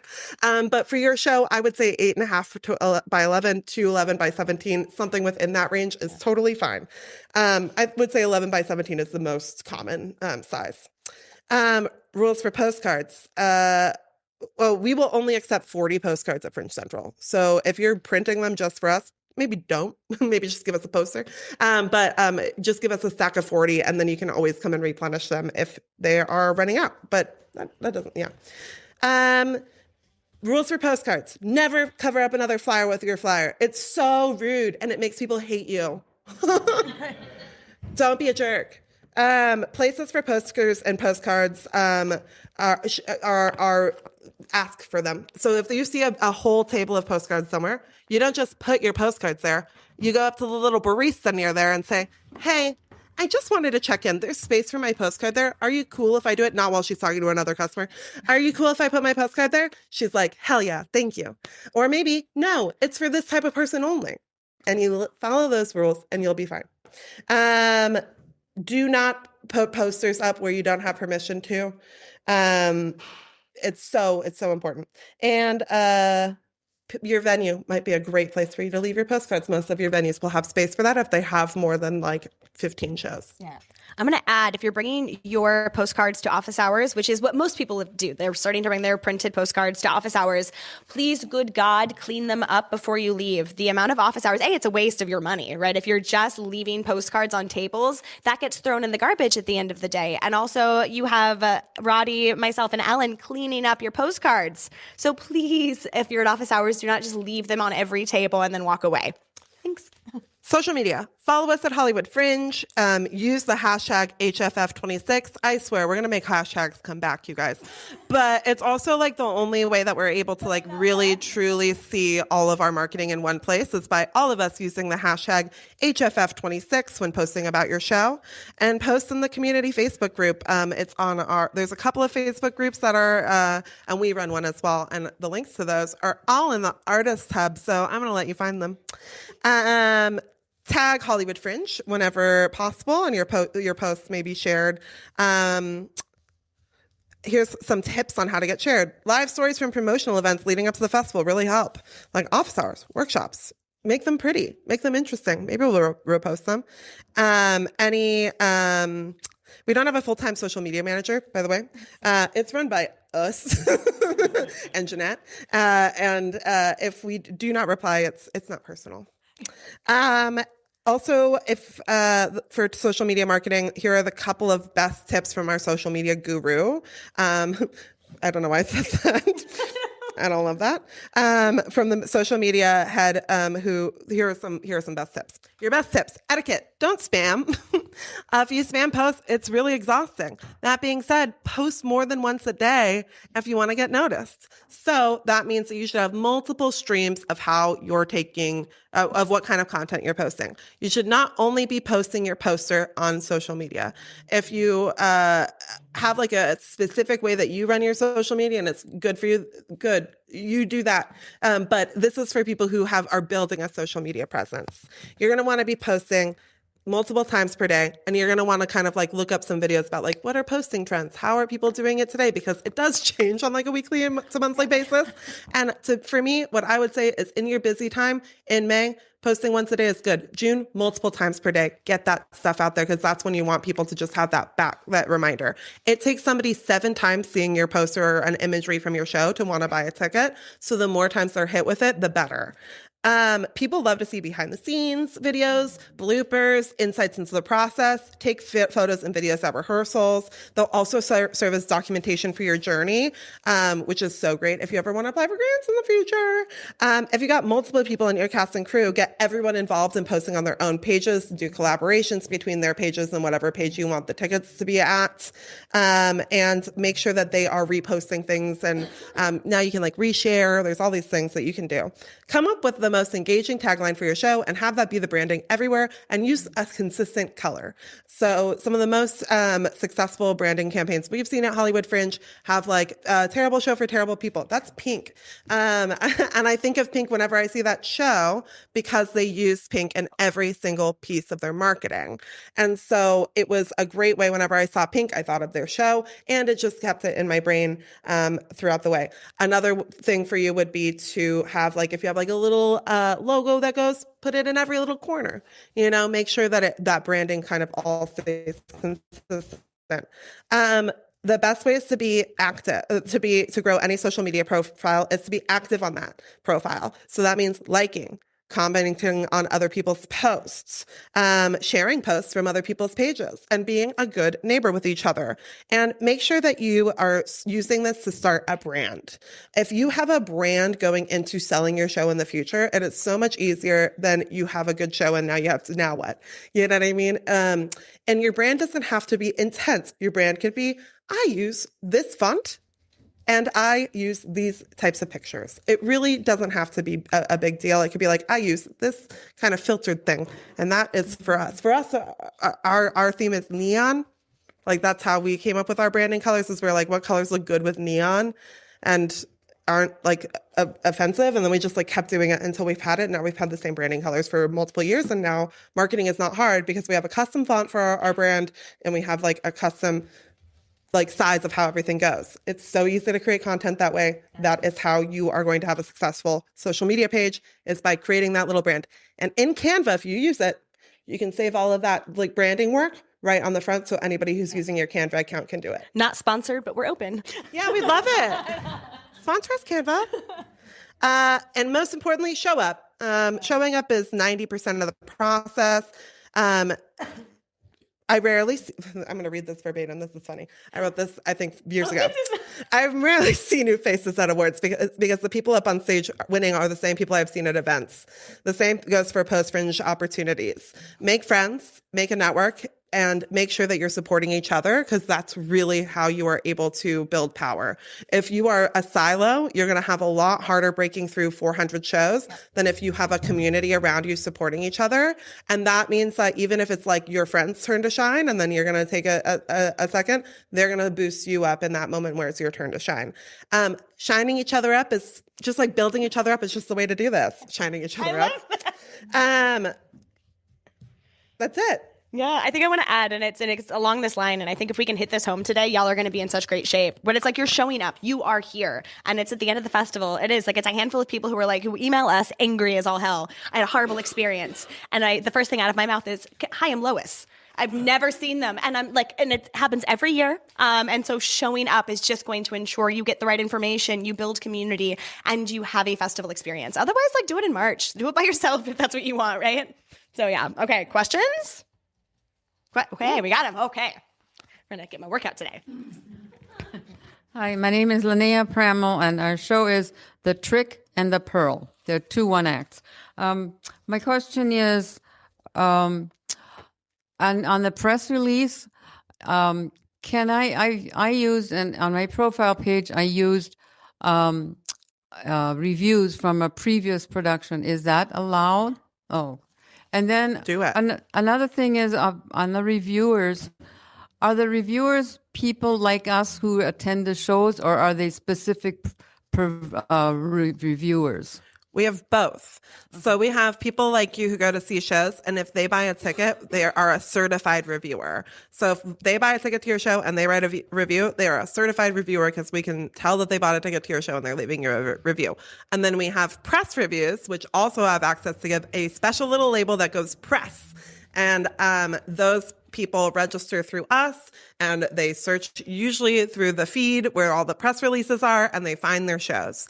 You can also reach out to them directly, but you're going to need to figure out how to do that yourself. Yeah. But I think, and to the earlier point, use anything you have at your disposal. If you've already done the run, if you've done a reading with scripts in hand and have a couple of one-liners from people who like were at that reading, everything, use that toolkit to kind of tell the audience what to expect when coming in. I think it happens every year with international shows.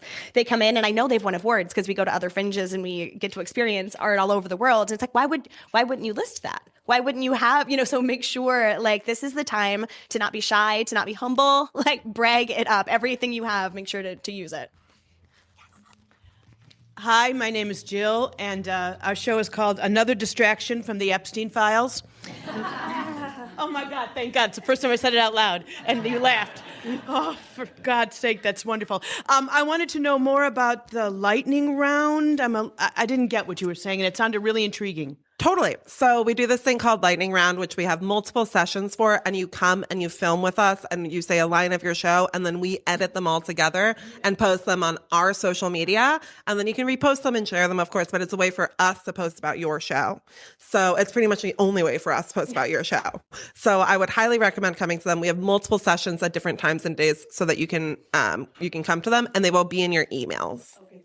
Yeah, and it's right because I think it goes to like, and by all means tag Hollywood Fringe, but if we tried to share all 400 plus shows, like I understand why we're not doing that, right? So come to these opportunities to end up on our social. That's that question. We'll get them all. Hi, I'm Kelly. I'm the writer, director, and producer of Ghost Town. And I just, for the press reviews, whenever you're talking about reaching out to these press reviewers, about like when would you recommend doing that? Like what's too early? What's too late? What's the sweet spot? Personally, I would start reaching out to like May 1st. We reach out a little bit earlier as a platform because it makes sense as a platform. May 1st, April 20th would be like early, but you can do it and it's not offensive. May 1st, and May 1st, you're probably going to get a lot of them. So think about not having it a day where they're slammed with a million things. But honestly, there's not a bad day. I would just do no later for your first reach out than May 20th. So again, there's a long like range of times within there. Some press people are the type of people like my husband's a writer, so this is how I know. He's the type of person who will not read it. He will not read the press release until like 2 days before and be like, I can go now. Because there's so many offers that they get from so many different things, and being press in LA is like so small, like that, they might wait for a second to see like if the Amundsen is giving them comps to opening night party or something. So what I would do is, be patient with it. Early is not a bad thing, but the more important thing is you're going to want to, in that May 20th, to right before your first preview, re-hit them up. Yeah. Or maybe for the first time, hit them up if it's also organic and fine. Hi, I'm Jessica Glassberg. I am producing my husband's one-man show. His name is Derek Heron. You don't know him. It's fine. It's called I Suck, a vampire comedy, not autobiographical. It asks the question, what good is eternal life if you're not really living? So my question is about the emails. I have not gotten any, and they haven't been in spam. When was the last time they were sent so that I can just Roddy is going to find that answer. Thank you. And I'll give it to you in a few seconds. Yeah. You've registered the project? I've registered my venue, confirmed. And you're the primary producer? And I'm the primary producer. Yeah, like let's support at hollywoodfringe.org is the email, but Roddy will look at it. came like a month ago. No, it was week. a couple of days ago. Yeah. Okay. Why don't you come up to us afterwards and we can check for you in MailChimp. Yeah, and we can also check in the project page. It might be listed wrong in the project page itself. Yeah, yes. Hi, this might be more of a marketing question. Also, hi, my name's Louisa Bra. I'm the producer and director of Slumber Party. It's about 3 teen girls who try to perform a spell to get their favorite boy band member to fall in love with them. It's got some witchcraft, it's a little violent, and it ends up becoming a queer coming-of-age story. My question was, I don't know if maybe I missed this and I couldn't seem to find it in the back end. Is there a way I could change my project pages / or is that locked? That is locked, unfortunately. But a recommendation, and I think we'll talk about it in ticketing as well. Like you can always do like a bit.ly or like there's different sites where you can change, like give yourself an additional like / but they are locked because at this point we have hundreds of thousands of shows that are listed on our website. So the fun thing too about your internet track is we won't delete your project after the festival. That will always live there. So that'll build your portfolio when you apply to a curated situation or another opportunity. Hollywood Fringe project page will still be listed. So yeah, it is stuck there. Yes.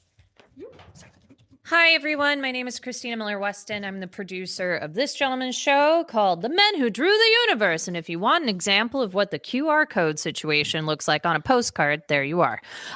So my question, because you had briefly mentioned this off the cuff earlier, about the primary person would be getting the press inquiries. So you have mentioned that you invite press to the Fringe Festival.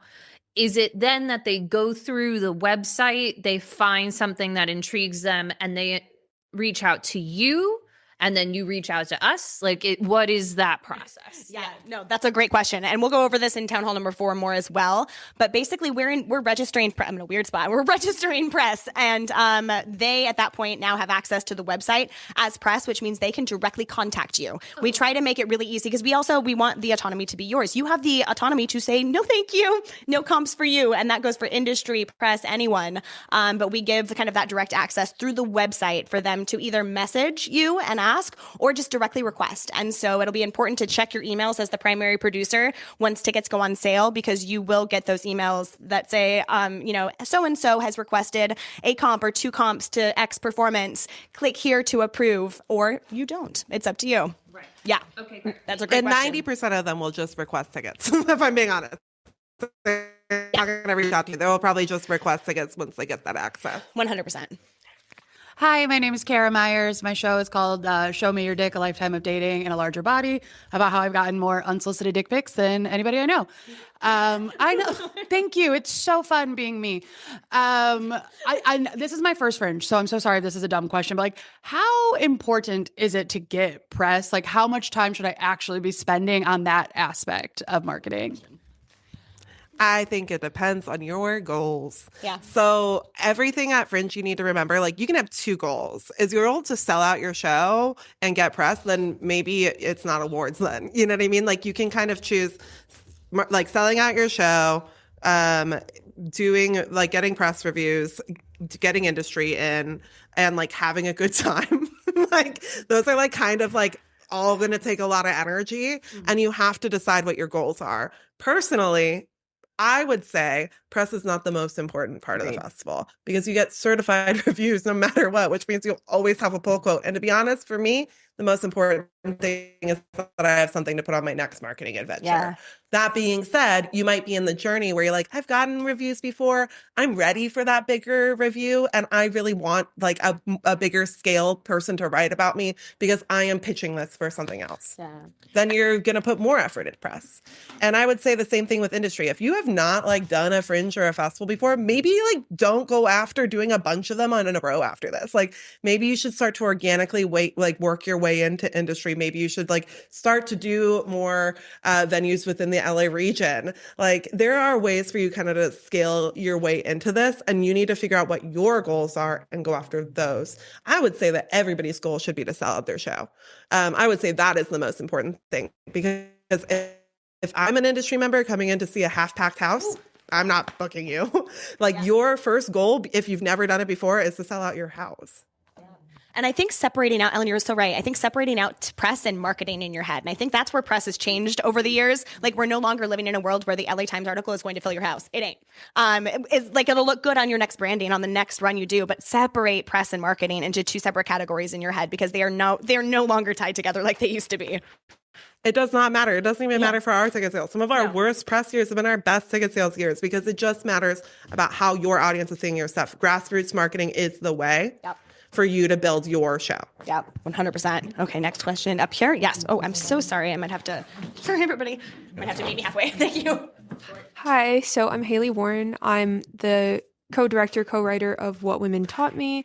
The August, not August. I'm so sorry. The April, there's just so much information right now, and I've been writing every month of the year.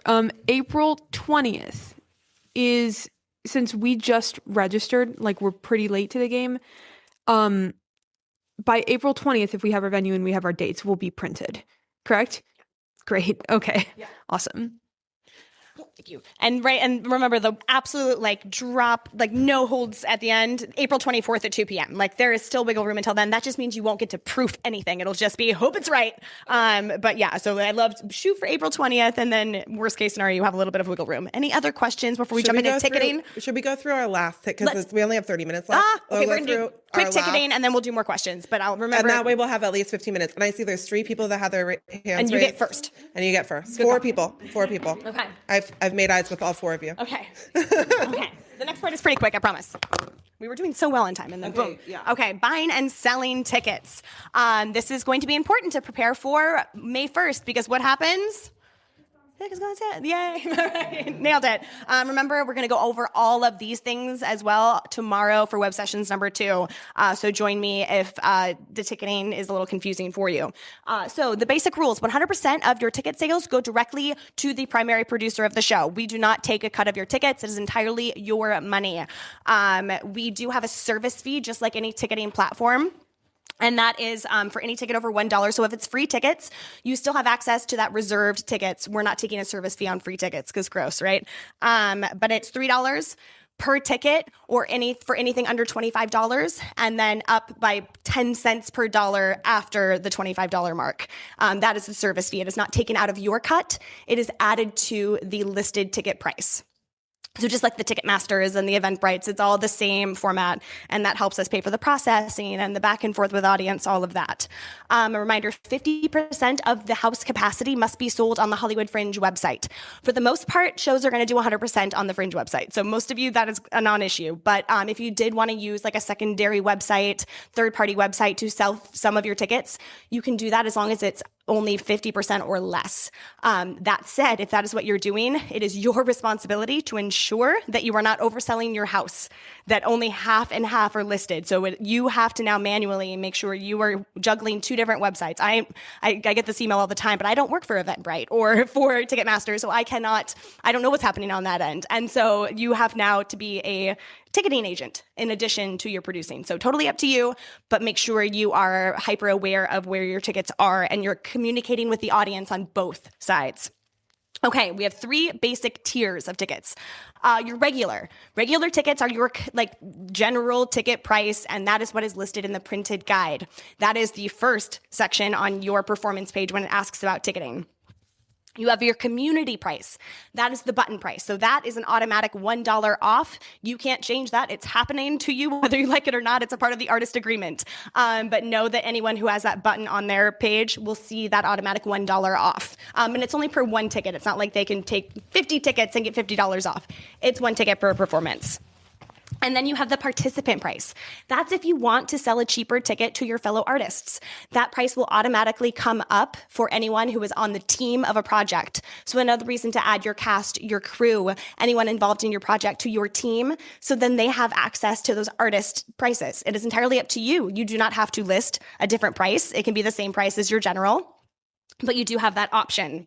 And you can edit both the general and the participant in the individual project. Once a venue has added your shows, that's when you're going to want to go into each individual performance and update your ticketing to make sure you are happy with all of it. The biggest question I get with the guide proof is like, why do my tickets say between 25 and 27? And it's because one pesky little performance has a $27 listed, whereas everyone else is 25. So that's your clue. If you're like, something's weird, check each performance. About the participant price, why not set it low? Like, you're just going to have artists asking, hey, do you have a comp code later? Like, you know what I mean? And maybe doing a free ticket when you don't sell out that house, especially in those first couple of performances, not at the end of the festival, where word of mouth is super important. I just say, why not? It's going to help you get any money back for your house. And it's a great way for you to be able to build community by saying, of course, I'd love to share my work with you, especially if you're willing to pay $5. And you can change it at any time as well, because that is not going to print. Remember, the only thing printed is the general, which means if you want to start your participant price at a cheaper rate and then you are selling out like mad and you're realizing like, oh shit, I have like barely any seats left, then you can like put that up to general. And like you can make that choice in the moment. You have full autonomy over your project, start to finish. Do we recommend you change things like the general price once it's gone to print? No, because then you're lying to your audience and that's no fun. But you can. You have absolute control over that. You could always price your last performance at the highest you think you'll put your ticket prices, and then that range will show up in the guide. Ooh, hot tip. That's good. It's all about the hacking, really. Ethical hacking.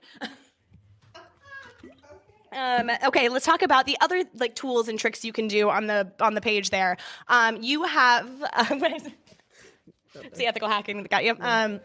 So let's talk about pay what you can. You can add the option for patrons to set their own ticket price. You can have a suggested price within that, or it can just be flat out pay what you can starting at $0. That is certainly an option, especially if you want to make your show accessible. You can have a pay what you can option. There's levels. Highly recommend that for your previews.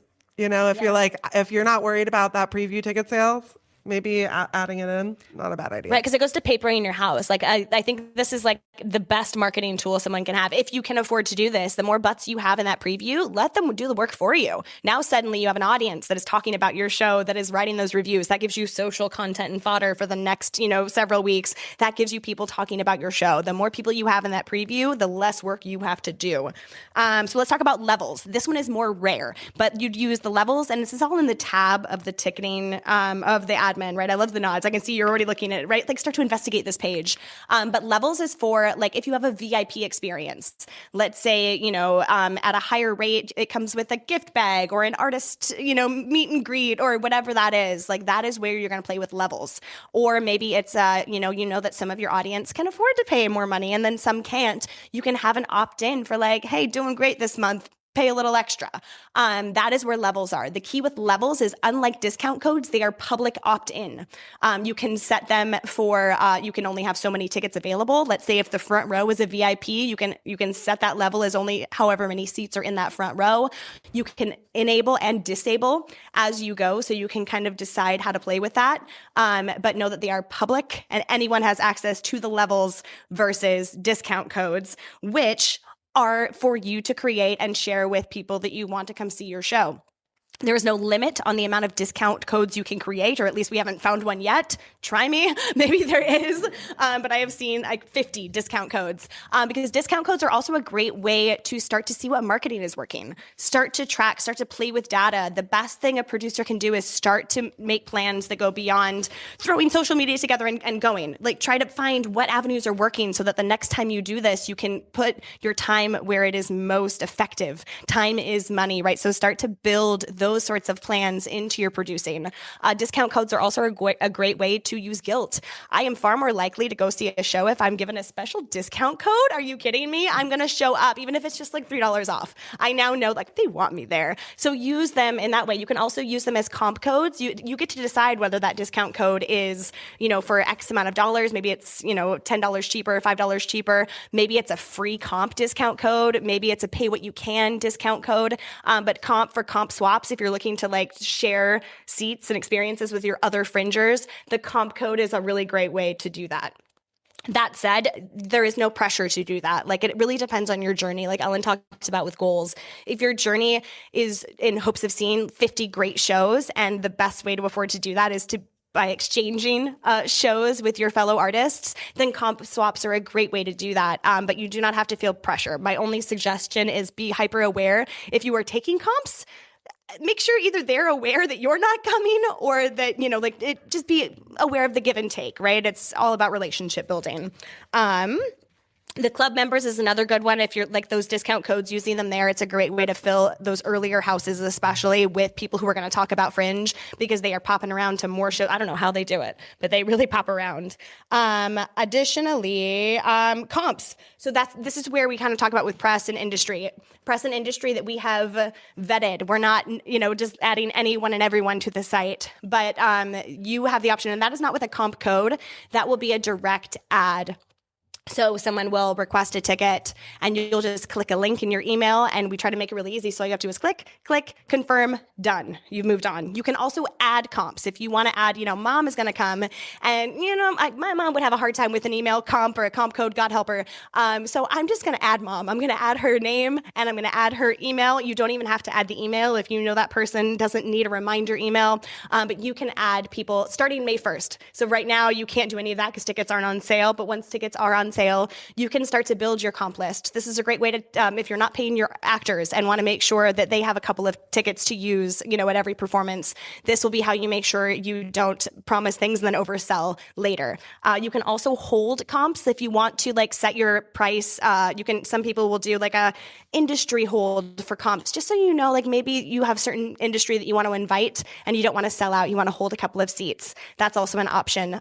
You can additionally lower your house capacity. You cannot make it higher because that would be messy, but you can lower your house capacity and then up it again to what the house capacity is later if you did want to hold on to a couple of seats, just in case you sell out for press or industry or people that you're inviting. Comps are a great way to also get someone to help you with your box office. Many venues, some venues will run the box office. Make sure you're having this conversation with your venue, but some will not, which means you might need a box office buddy. So doing a comp swap, like, hey, come cover my box office this time, and then you'll get a free comp to my show. That's a great, like, comps can be money. Like use that trade when it's applicable. The cutoff time, so people can buy tickets on the website up until the cutoff time listed on your project. It is set automatically at 0 minutes, which means you cannot buy a ticket once the show is started on the website. You can change that if you're someone who wants to do a printout of your will call or just like know ahead of time what those numbers are. You can change it to 2 hours, 1 day, totally up to you. But I recommend it's easiest if you are going to be running an in-person box and you have access to an iPad or a laptop there. Do it until that 0 minutes. That way you can just say, oh, buy it on the website. Here's the QR code to my ticket page. A really easy way to handle your box office. Then you don't have to take cash or you don't have to, figure out Venmos. They could literally buy a ticket. Yeah, and then your full patron list, and we'll go over this more at the next town hall too, is available to you. You have access to everything on your project page to download your patrons list for each performance. You will see access needs. All of that will be on your will call list.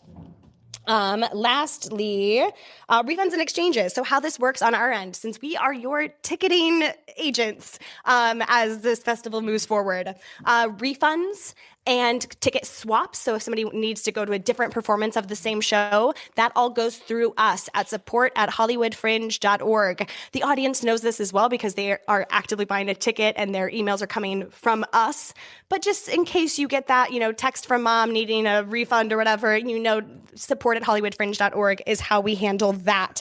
And to be clear, we will automatically swap them to another performance or refund their show up to 24 hours. So if it's 24 hours before the show, that's when we start to, there's different policy there, but we will just automatically do that on your behalf. You won't even know that we did it.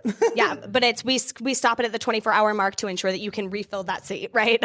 And so the 24-hour mark, we will not do it without your permission. Sometimes in an extreme circumstance, we'll reach out and ask your permission to refund it. They had a horrible thing happen, whatever it is. Occasionally we'll reach out, but we won't do it at the 24-hour mark without your permission. And the service fees will not be refunded unless it is like a canceled show. If you had to cancel a show because of sickness or an emergency, we're not assholes. We're going to work with you to make sure your audience is taken care of. But otherwise, the refund is. But if it's their fault, we're not going to take the L, Yeah, we're not going to take the L. Take their L for them. Yeah. So know that that's how that works. And then again, we handle everything for you. But you can also reach out. It happens all the time. If you know an audience member is reaching out to you, just reach out to us. We'll work it out to make sure all audience is taken care of. Accessibility requests, that will also be in your will call. I think we want to start here 100% of ticket sales outside of the service fee. Oh, yeah. I kind of covered that in the beginning. Oh, great. Yeah. Yeah. No. So the accessibility needs. If somebody requests when buying a ticket, an accessibility need, that will be listed on your will call. Highly, highly, highly recommend being a producer who's looking at the will call prior to like the 5 minutes before your show. Because you're going to want to anyway, right? How many tickets do you have left? Who's coming? Did mom sign up for that show? You want to know who's coming and plan for that anyway. But it also makes sure that you're prepared for accessibility requests. Work with your venue has flags for what is, how accessible that venue is. And it's up to you as the primary producer to also be hyper aware. If your show is not wheelchair accessible and somebody requests wheelchair access in their on their accessibility note, you have to reach out and make sure, hey, I'm so sorry, because you want to find that out prior to them making the trip. That is okay. That is allowed. Communication is key, but making sure that we are taking care of each other and our audience to make sure that they're not wasting their time or their money at something they don't have access to.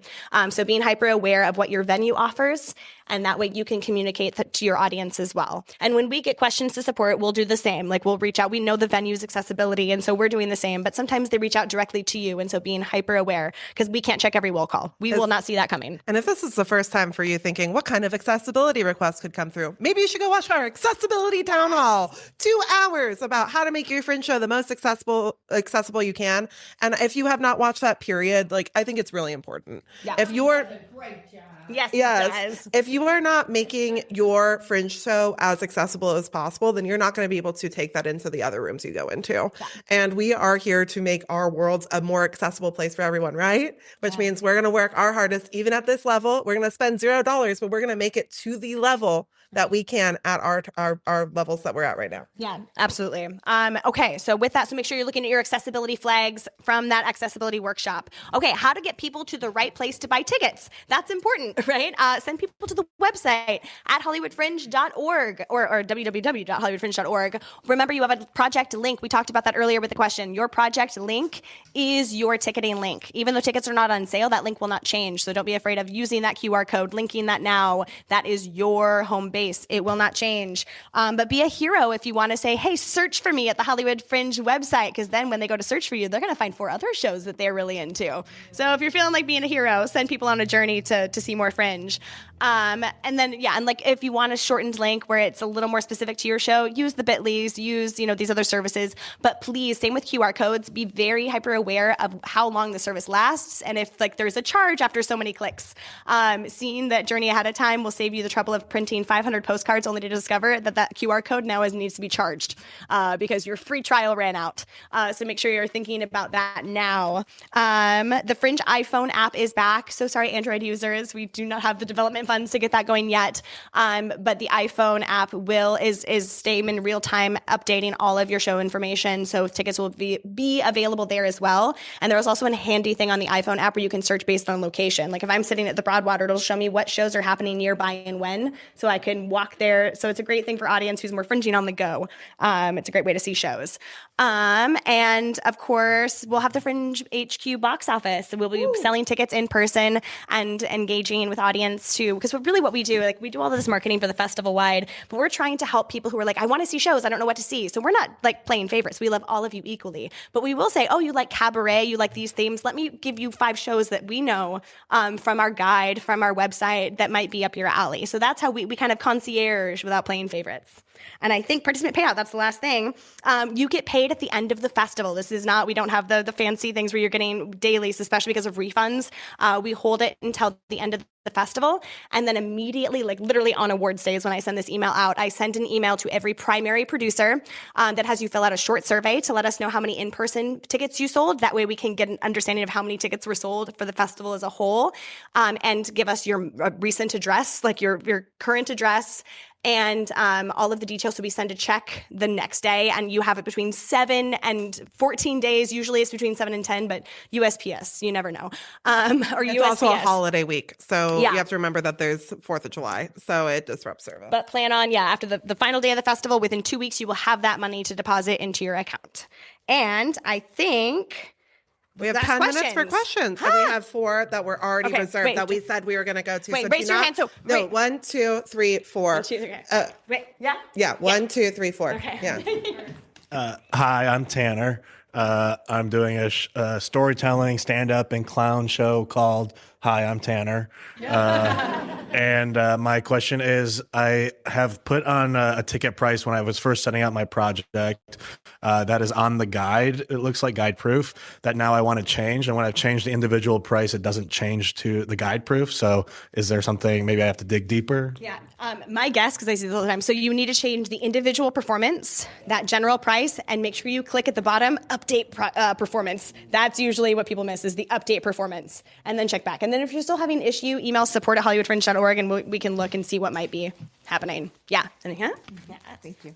Hi, Vivia Armstrong, a solo show called Bellyful. And I wanted to know, for the certified reviews, is there a deadline for when people have to complete those by? Okay. They can do it weeks after the festival if they want to. But I would say that it's the most useful right after the show. So it's so helpful to get that in their minds. And most people will do it within a day or 2. Yeah. And I will note, just so we have it on our radar, if you, the bots are really obnoxious, y'all, and they're finding more and more things. So if you have a spam review, let us know. And that's unlike the code of conduct. Like we will take it down immediately, but every once in a while, they're really selling those casino games. And so we can't fight them off. Okay, where was the other? Third row, yeah. Hi, I'm Sarah, and I'm doing a show called Home Free, which is about a young couple who get the dream, they inherit a house, but then the house ruins their entire lives. And I want to ask about, like, with social media, like, in your experience, is it better to set up a project page for your project, or if you've already got a following on social media, is it better to just use personal pages? What's your goal? Is your goal to develop a new page for a specific company that you want then to use for all future projects? Or is this just one project that you can use your personal page to then make it more a part of your branding as you are, especially if it's solo work? I would recommend using the following you have. But if you're trying to develop a company and have something else, this is a great excuse too. Yeah. And there was one more question that was holding. Yeah. Hey, Rebecca O'Brien. I am in Amazing Graves. Takes place at a cemetery. One cemetery, two plots. two one acts in 1 hour, okay? And the other show I'm producing is Cursed, My Road to Hollywood. She came from Detroit, Mexican, and she got to Hollywood, and now she's got 3 Emmys. And she tells you about her road. Okay, my question is this. I'm her producer. She really doesn't want to be hands-on at all, but yes, she's going to get the check at the end. Can I be the primary, and then we switch her over to it? That's a great question. So technically, yes, they will need to, they can make you the primary, but there cannot be 2. So this is, and you just have to trust each other, right? At the end of the day, we will trust y'all to make the decisions that are right for you. If that was the case, they would make you the primary. They would then be an admin, and then I'm trusting that your relationship is good enough to withhold that. Just, I think before you make that call, make sure you really trust your person. And just on that same topic, the admin, do they get everything except for the check? What's the difference? And I forget, but you go ahead. Yeah. They do not get the check at the end. They do not get the emails from press and industry, because if we had so many going in, can you imagine multiple people having to check that inbox? So they don't get the press and industry. They will not get the guide proof. So they will not be the one sending me edits. If you're like, holy hell, something is wrong. The primary producer is basically my lifeline to the show, then Ellen's lifeline to the show. Think about it that way. And then they get the money at the end. But it's totally up to you. Yeah, we see it all the time. Whatever's going to make you work, do it up. Lois, I'm going to flag that we have 5 minutes left. So we're going to take more than 5 minutes of questions though. We'll take 10 minutes of questions. And if you need to leave in 5 minutes or now, just leave. And I wanted to check in if anybody in the chat has any questions. And if they do, please ask them in the chat, because Roddy is monitoring them. Okay, perfect. I'm going to start in the front and then just droop. Okay. Oh, sorry. Hi, Jill Holden, another distraction from the Epstein files. I wondered, my husband and I are having this discussion. Is it, if we don't charge anything, if we say it's free, do you think people won't show up? Which is what I think, that we have to charge something, but he doesn't agree. What do you, give me some advice. I'm going to name the Matthew Robinson, shout out Matthew, advice, which is people do it all the time. And for the most part, they'll show up, but it is there's like a thing that people automatically assume when something is free, that it is not worth money. And so there is that, it doesn't mean that you can't do it. And we haven't seen success for free shows, but there is this, even charging $3. It's like, okay, you know what? I'm investing. I am going to show up.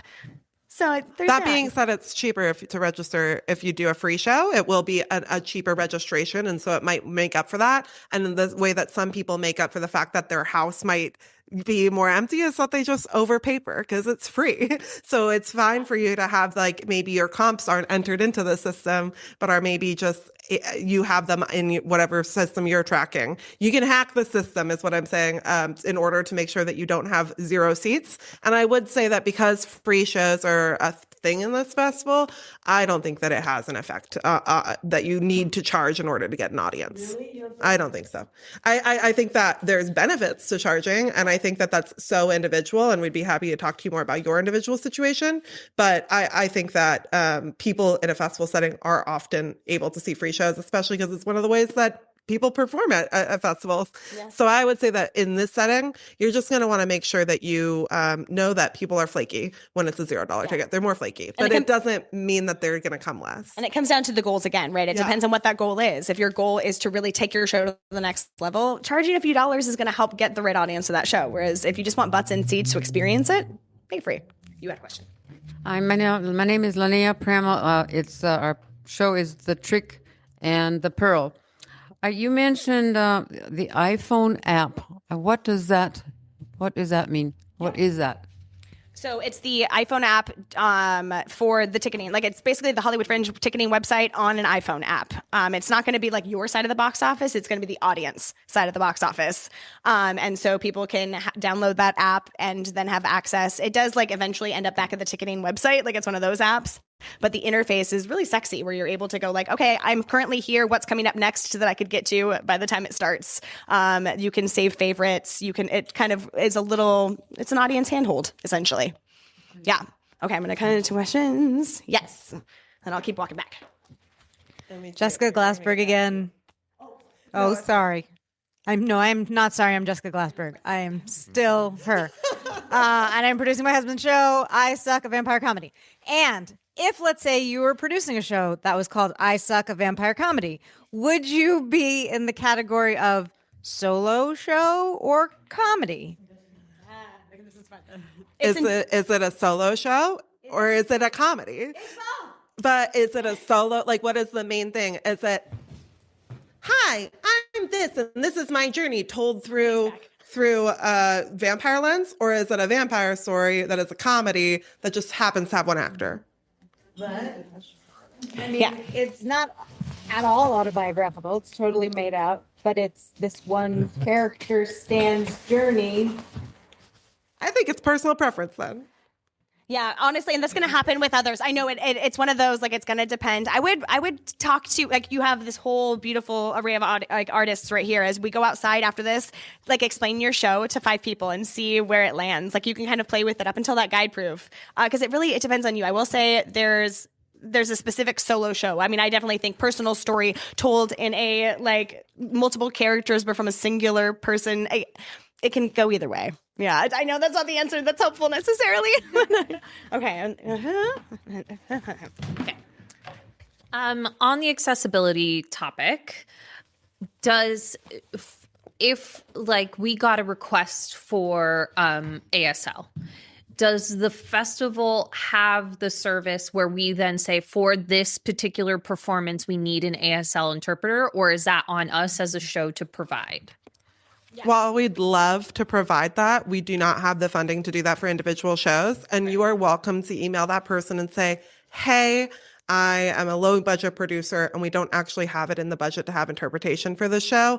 I'd love to keep you on my mailing list because I hope that I will have that in the future, and be really kind to them.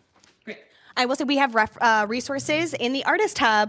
There's a whole accessibility section where there are opportunities if you're looking to make like one performance, and if it's in your budget, you can make one performance that, and it's flagged. I will say for the most part with ASL, the audience does know they're going to search the ASL interpreted performances. They won't assume that everything is interpreted. So you don't that is, but it's good to have like those like answers at the ready, right? When there's something you can't control and need to make sure they have a good experience. And if you do have an ASL interpreter, make sure you're using your flags. And Roddy's workshop on accessibility talks about that. Hi, my name is Clara. My play is called Inside the Box. My question is, if you do pay what you can and someone wants to pay $0 online, are they also charged the $3? If they choose 0, then they're not charged. Cool. Thank you. Yeah, of course. Wouldn't that be shitty? I know. We're like, haha, $0. Just kidding. Hey, hi. The answer is that if it's a $0 ticket, they do not get charged a service fee. As soon as it becomes over $1, they get charged. Excellent. Hey, hi. My name is Tim Christian, and this year I am representing a new venue in the festival, the Theater Academy at LA City College.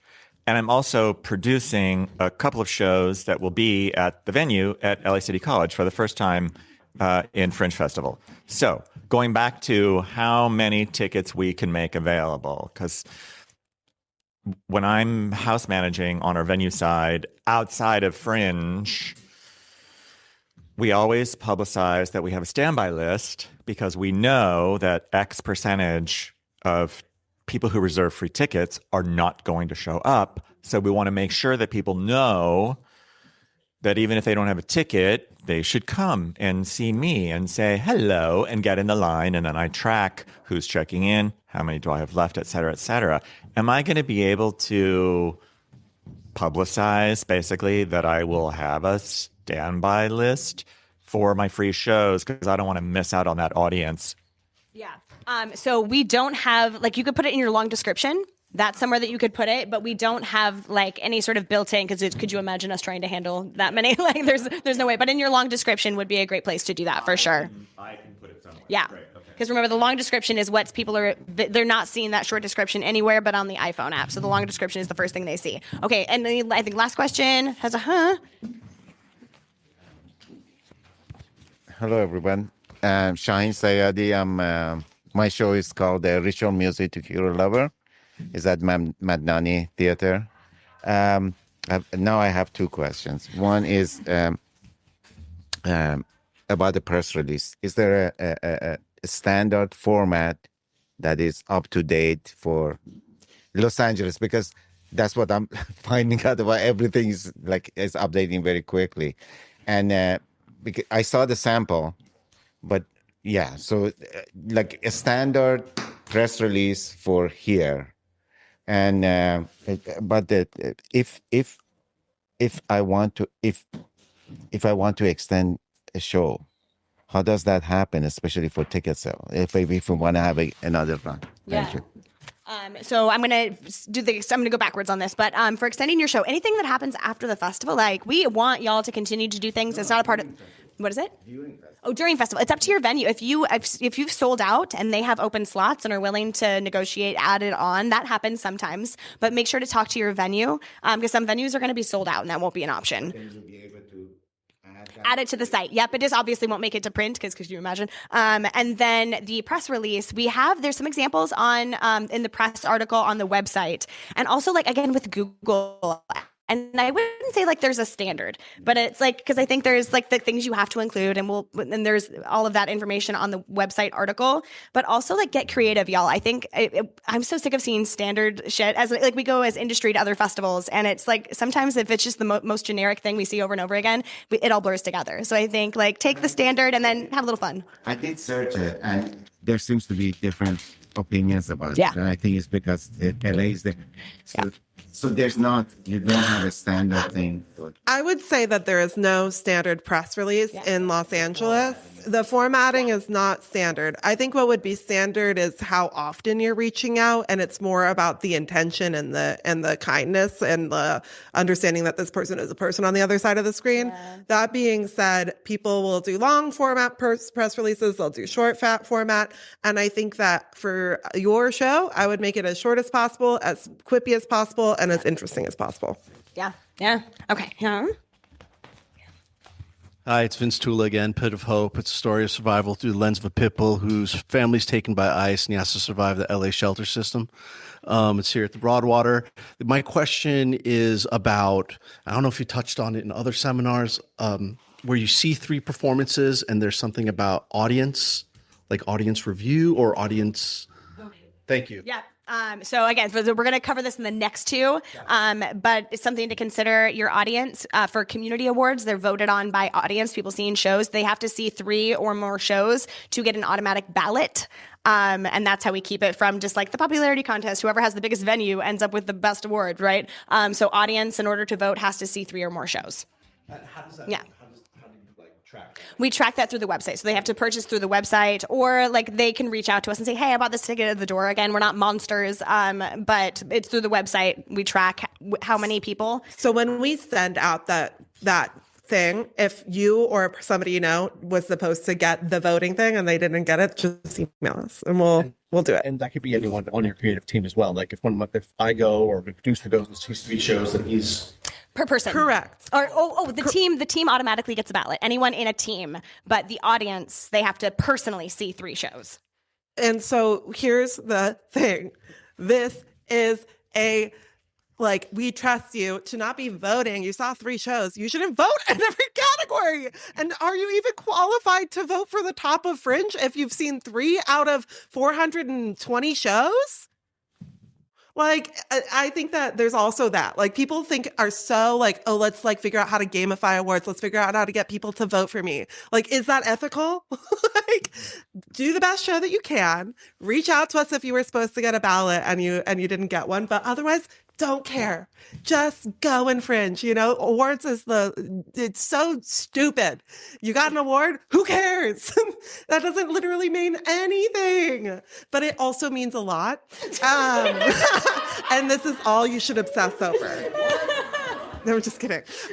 No, but really, don't care about it. And if totally no, oh no, that wasn't about you. Ask the question. That's not against you. Okay. No, you are all good. It is not against you, but it is something that like a lot of people are like, oh my God, what if they don't get the thing? If they don't get the thing, they'll reach out to us, So how it is, if people can vote for our awards, if they've seen 3 or more shows or they're on your project team, and you can totally do a little campaign to be like, beep, beep, vote for me and all these things. And we're going to teach you all about how to do that in the next town hall. Yeah, the next one's going to be a lot about awards and how to make sure you're up for every opportunity possible. No. The next town hall in May. Yeah. Okay, last question, and then we should... May 13th, I think. It's a Thursday. Yeah, forward slash events. Don Robertson, Harmony's Edge. We have 5 shows at the Cat's Crawl. It's a 60s rock band that crashed and is trying to make a near impossible comeback. My questions are about the Fringe box office. Is that the home office of the festival? Is it, what percentage of sales happen there? And can we leave posters or postcards there? I can answer a few of them. Okay, so one, the Fringe box office exists in the ethers because I would say 98% of our tickets are sold online. Okay. And so you can look in our annual report for reports on what happened last year, but 24 to 25% of tickets that we tracked were bought because of Fringe advertisements. When we were like, how did you find out about the Fringe? They're like, because of you. And we're like, yay, or other reasons. And we use that marketing for that reason. And so our Fringe HQ, which is only open June 4th, we're not open earlier because we literally work out of our homes until June 4th. It's a pop-up rental. Like we literally get it for just the month. It houses our in-person box office for about a dozen people who do not have that internet access or are like diehard Fringers that like to come and sit and like really go through the guide with a ticketing person. And I will say it's not even just about like maybe they're not actively going through the process of purchasing that ticket. It is also that place for audience to come and just look at the posters, like kind of start to make that decision in a space as opposed to at home just overwhelmed. They'll come and talk to other audience members or artists who are in the space, to our concierge team that is sitting there ready to have those conversations like we talked about earlier. Okay, you like cabaret, you like this, you're looking for a 30-minute show on Thursdays. I got you. Let me figure that out. It's like a quiz, right? So even if they're not purchasing there, people will come and experience Fringe. I also think it's... Yes. We put up posters and postcards, and we'll send more information in the participant emails in the future because we'll start to collect those at office hours in May so that we can have them up before it opens on the 4th. And I think it's hard for us to say how many people are going through this space because we've never had this space before. So it's a brand new space. We've never been on the east side, but there's several venues over there. It'll be the only space that is open for people in that area after 5 p.m. So we do think that foot traffic will be a little bit more similar to when we were over here, when this was an area before we had the plunge. So the Fringe just goes into areas that don't really have that access, and we try and pop it up for that month. Yeah. Okay. With that, y'all, remember, where do you email if you have a question?